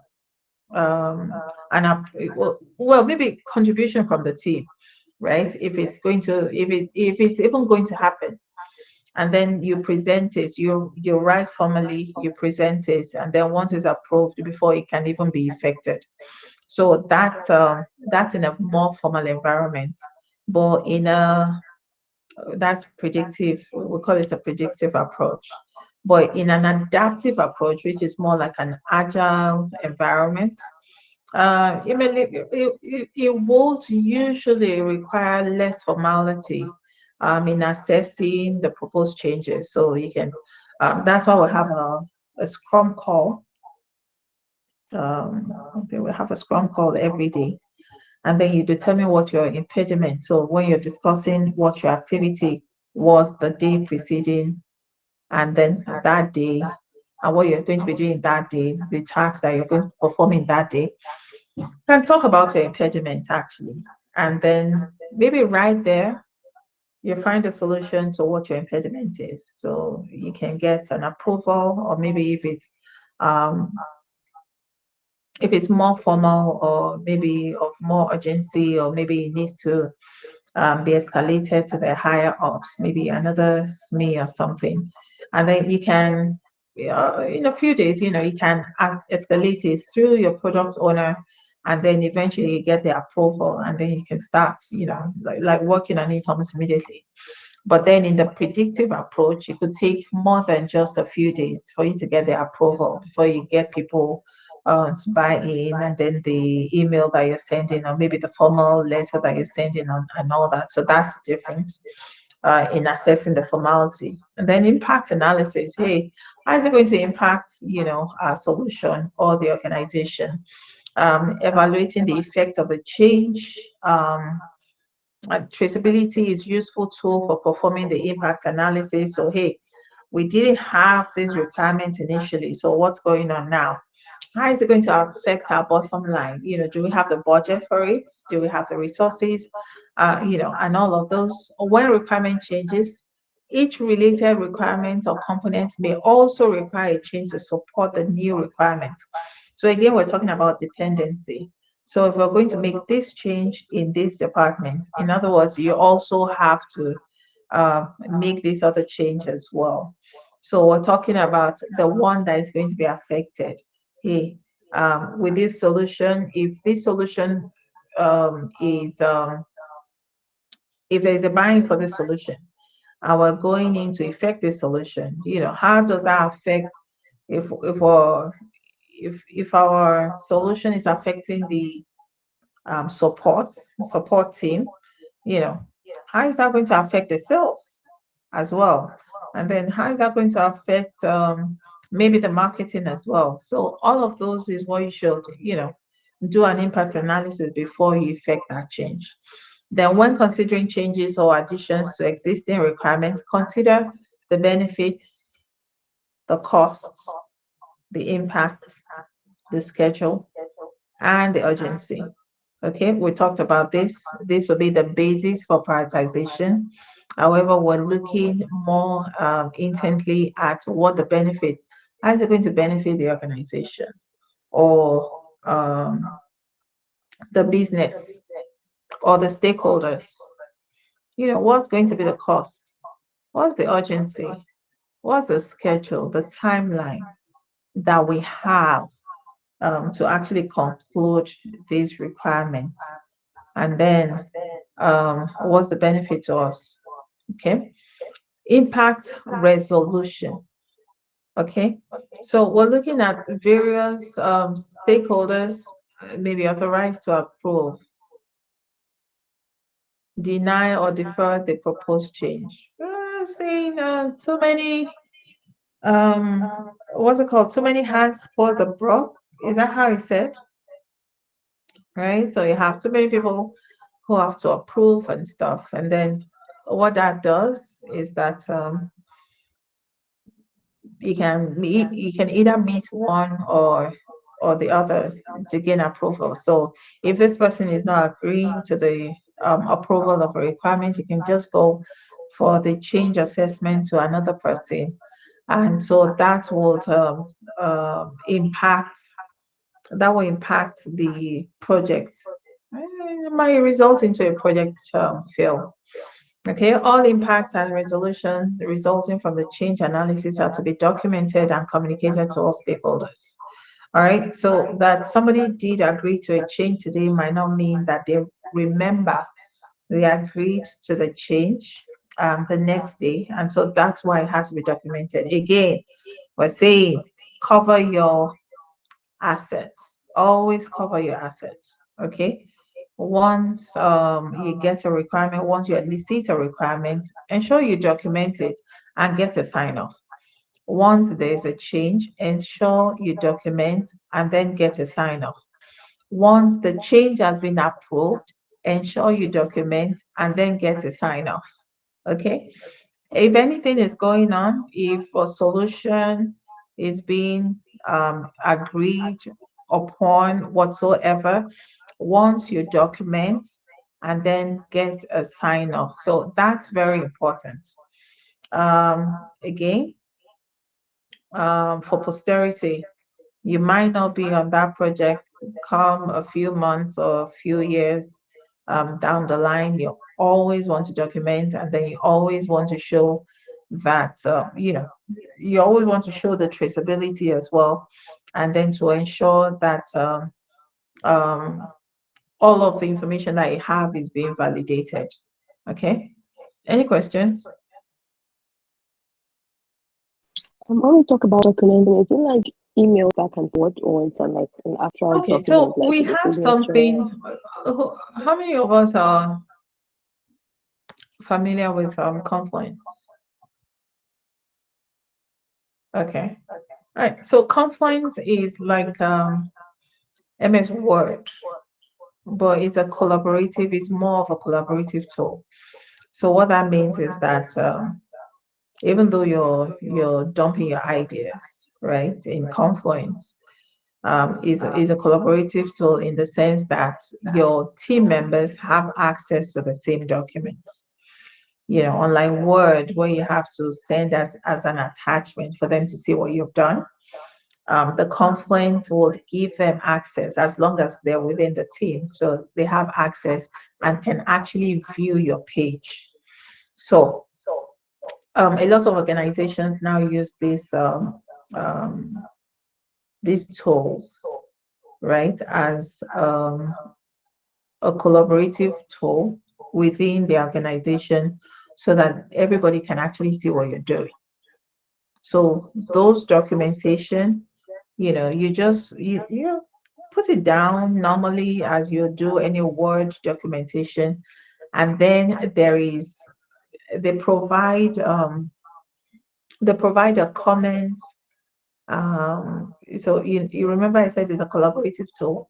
So they provide a comment section where you can actually call somebody's attention, or maybe copy somebody, or share the page with somebody, and then tell them, or inform them that this XYZ is what you've done.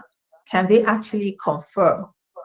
So they actually confirm, they go through that document, they confirm, and then you have it saved on that document within Confluence.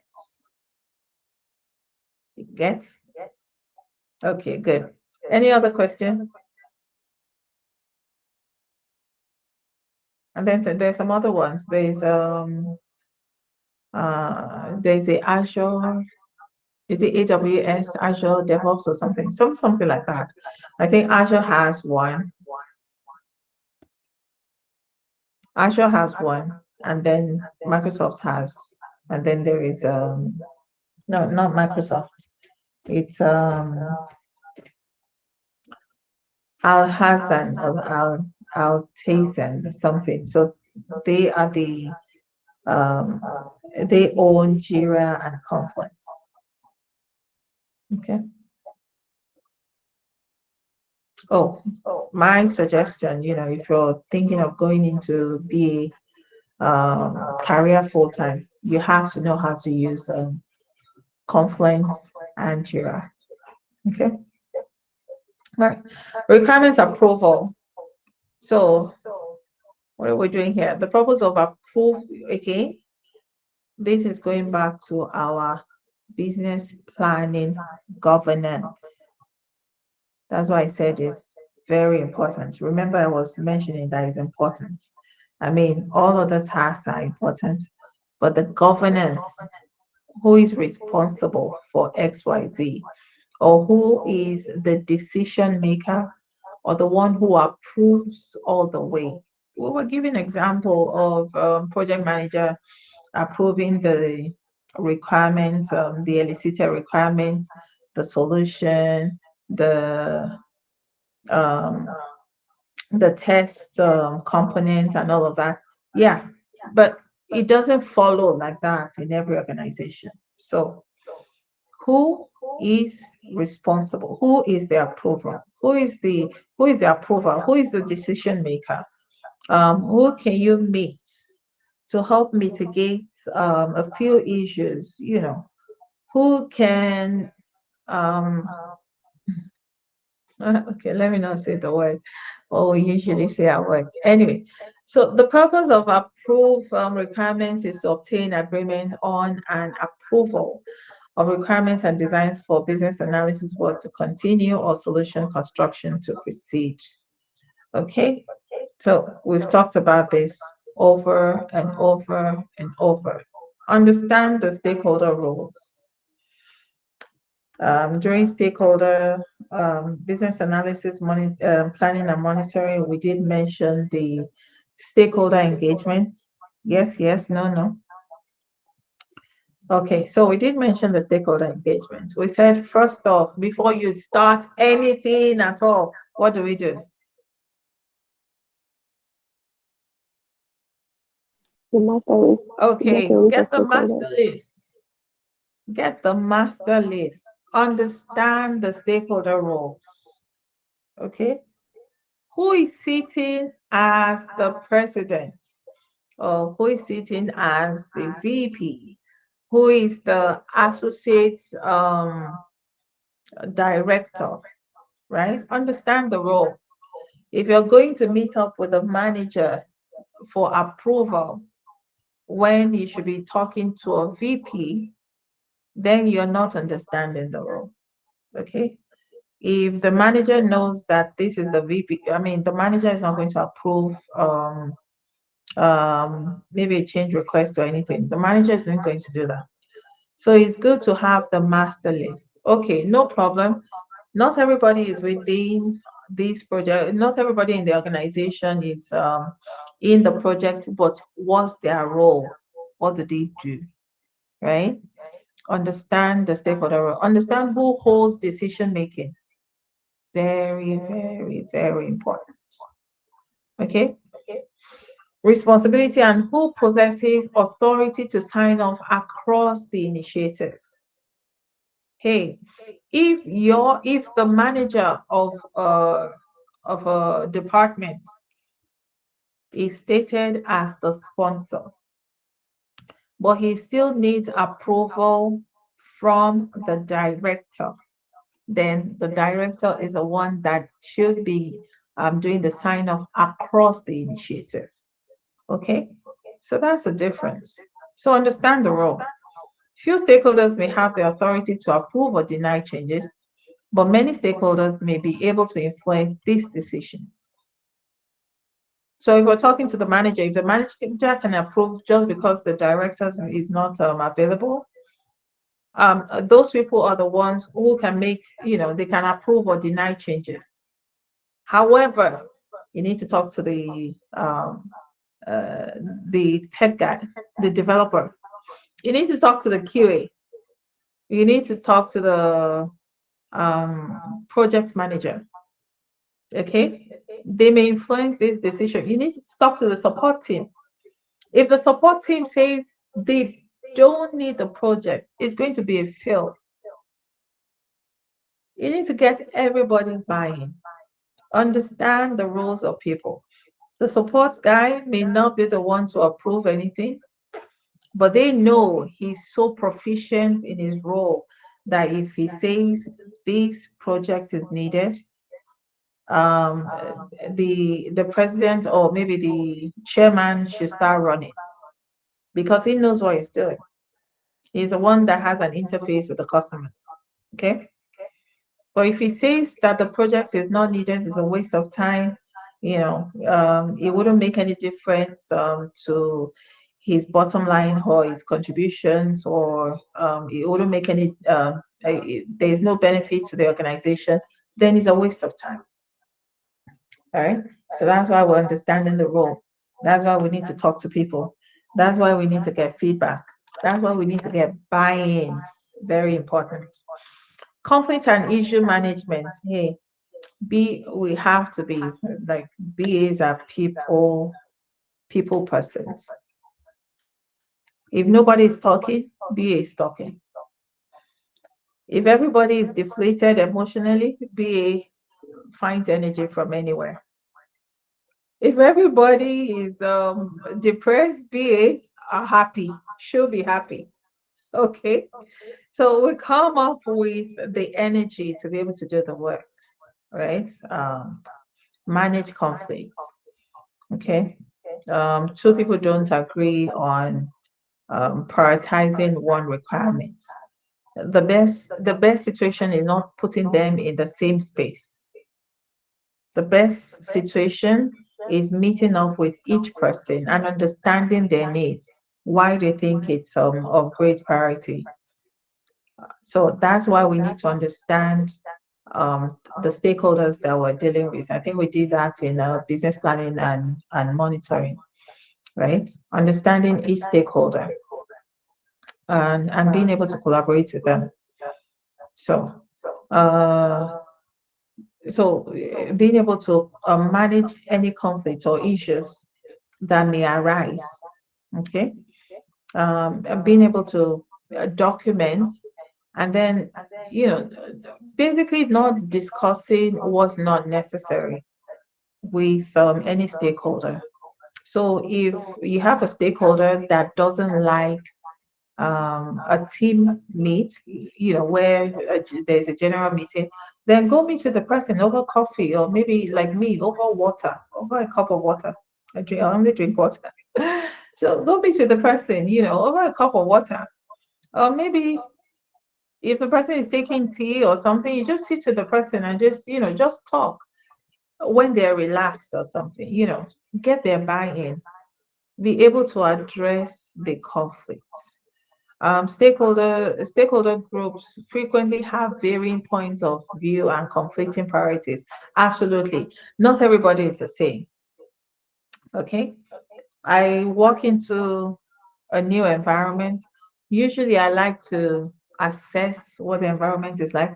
If I think it meets up with my energy, I'm at my element. If I think it doesn't matter what happens, right? I still don't feel comfortable. Some other people, anywhere they're in, they can get in, they're in their best element, they're talking, they're making friends, and they have lasting friends going forward. Hey, everybody's different. Okay, know who they are. People come into the office and everybody, so some people say, hi, good morning, they're very high spirited. Some other people get into the office and they just face their laptop like they don't want to have an interface with you, they don't want to talk with you. It doesn't mean they're not nice people, but they just want to get into works environment or workspace immediately. Know who you're dealing with. Okay, don't go screaming good morning, hey, into the ears of somebody that just wants to be within their space. Okay. All right, gain consensus, get buy-ins, talk to everybody, talk to them in a team call, when everybody is together, talk to them individually, talk to them collaboratively, ensure the approvers understand and accept the requirements. It's a different thing to understand, is another thing to accept. Okay, let them understand. If you need to explain over a cup of coffee, that's fine. If it's over a cup of water, like myself, it's fine. If it's that you probably have to buy donuts from Tim Hortons so that you guys can both sit down and have your juice with some donuts. Hey, do whatever. I have a senior colleague that says that there is this SME that he has to gain approval from every now and then. And the guy is never around. The guy is only available after work hours, maybe around 8, 9, 10 p.m. And so what he does is that he leaves everything. And then when it's about 9 p.m., he will call the guy and they will have like an hour discussion. Know your stakeholders, get their buy-ins. Everybody is not the same. Complete agreement may not be necessary. You might not get everybody's buying like 100%. Okay. But if there is a lack of agreement, not everybody will agree. But if there's a lack of agreement where people generally they don't want the solution um, being taken over or being addressed by the organization, then it's a complete fail. Okay. So you don't have to have 100%, but then you have to get people's buy-in. Okay, no problem. It's a good solution. We'll go with it. But then if you have people just disagreeing generally about the solution that you're preferring, then forget the project. All right. Track and communicate approval. record approval. Hey, I can't say this enough. KYA, cover your assets. Cover your assets. Document the requirements. Get sign off. Get it dated. Document um the solution. Date it. Get sign off. Document the change process. Date it. Get signed. Everything that you need to do about the project, about the changes, about the approval, who made the changes, when it was made. You can put a timeline. You can put a time stamp, a date stamp, the name of the person who approved everything. Get them to sign it off. Say, hey, this is what you did. Get approval for everything. Why? For posterity. That's one. Secondly, to protect yourself as well. Somebody might decide the next day, hey, I didn't do this. I have no idea. I don't know what this project is about. Then you can go back to your documentation and then start to look through it. Say, oh, you actually gave your approval on so and so dates. Yeah. And this is coming from you. This is you. This is your name. This is you confirming and all that. And they go, oh yeah, that's true. Now I remember. You just covered yourself. However, if you're going to say, oh yeah, but you said, and they say, oh, I didn't say, but where's your proof? Okay, track and communicate. Communicate it. So it's not just between Phaser and I. Phaser has approved. I have informed Matthew. I've informed Dami. Everybody says it's okay. The sky is blue. Everybody's happy. Okay. All right. So I think that's the end of the class for today. Quick overview.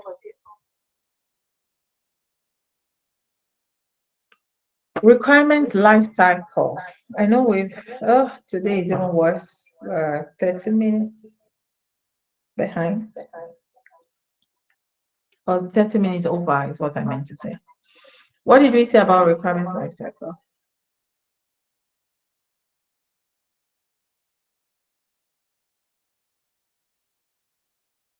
The start to finish. Okay. In considering a requirement is from the start to its retirement. From the start, from the time that we elicited or we got that need to when it's being retired, when we say we no longer need it. Okay. So what did we say about requirement life cycle? There's 6 tasks that we considered.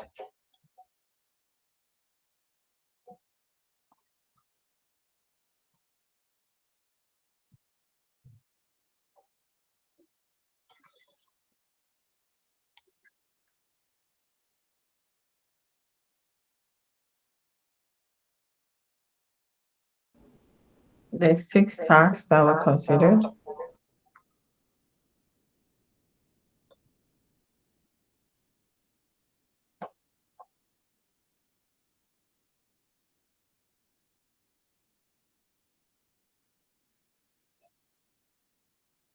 So the tasks are tracing, maintaining, prioritizing, assessing, and approving. Okay, good. Yeah, we're tracing, we're maintaining, um, we're approving the access management, and there's one other one, prioritizing. We're also prioritizing. All right, so that's very important. Okay, so because we're not meeting next week, what I would want, so this will be in Word form. Okay, please look into how you can apply requirements life cycle. So look for a project, a product, any product of your choice, and then start to think about, start to think about there are five. Start to think about the five tasks that we use that we need within the requirement life cycle. So you're going to pick a product, whatever product you like, okay? And then you have to tell me where the information, where the requirement is coming from. All right, so that's traceability. You have to tell me how you're going to be maintaining the requirements. So this is an assignment, it's a take home, okay? Please write it down. I would appreciate that I get it before the next class, which is going to be on the 6th. 6th, 7th, I can't even remember, but it's not next week, so it's going to be the upper week, okay? So how we're going to maintain it. So tell me the repository that you're going to be using to maintain, okay? Or what you're going to be considering in prioritizing. So basically, what you need to do to prioritize the requirements. So what I need is that you have more than one requirement. So it's going to be like a project, like a mini project that I want you guys to actually address, okay? So how you're going to be prioritizing your requirements, I need to see that. Access changes, the process that you need to follow in order to change the process. Please don't use the examples that we've been using, not of the door, not of the phone, not of, that's the door of the hotel, not of the phone, not of any of those. Just think about something else. It shouldn't be that elaborate, but, come up with a unique idea of your own. And then, approval, what do you need to do? So assessing changes, the process that it needs to follow. You need to state that as well. Please don't think that because you have no idea, maybe this is all new to you, you're not getting it. Just write it. Don't worry. Let me be the judge of the fact that maybe you did well or you didn't, but I'm sure everybody will. Okay, and then the approval as well. So who is going to approve?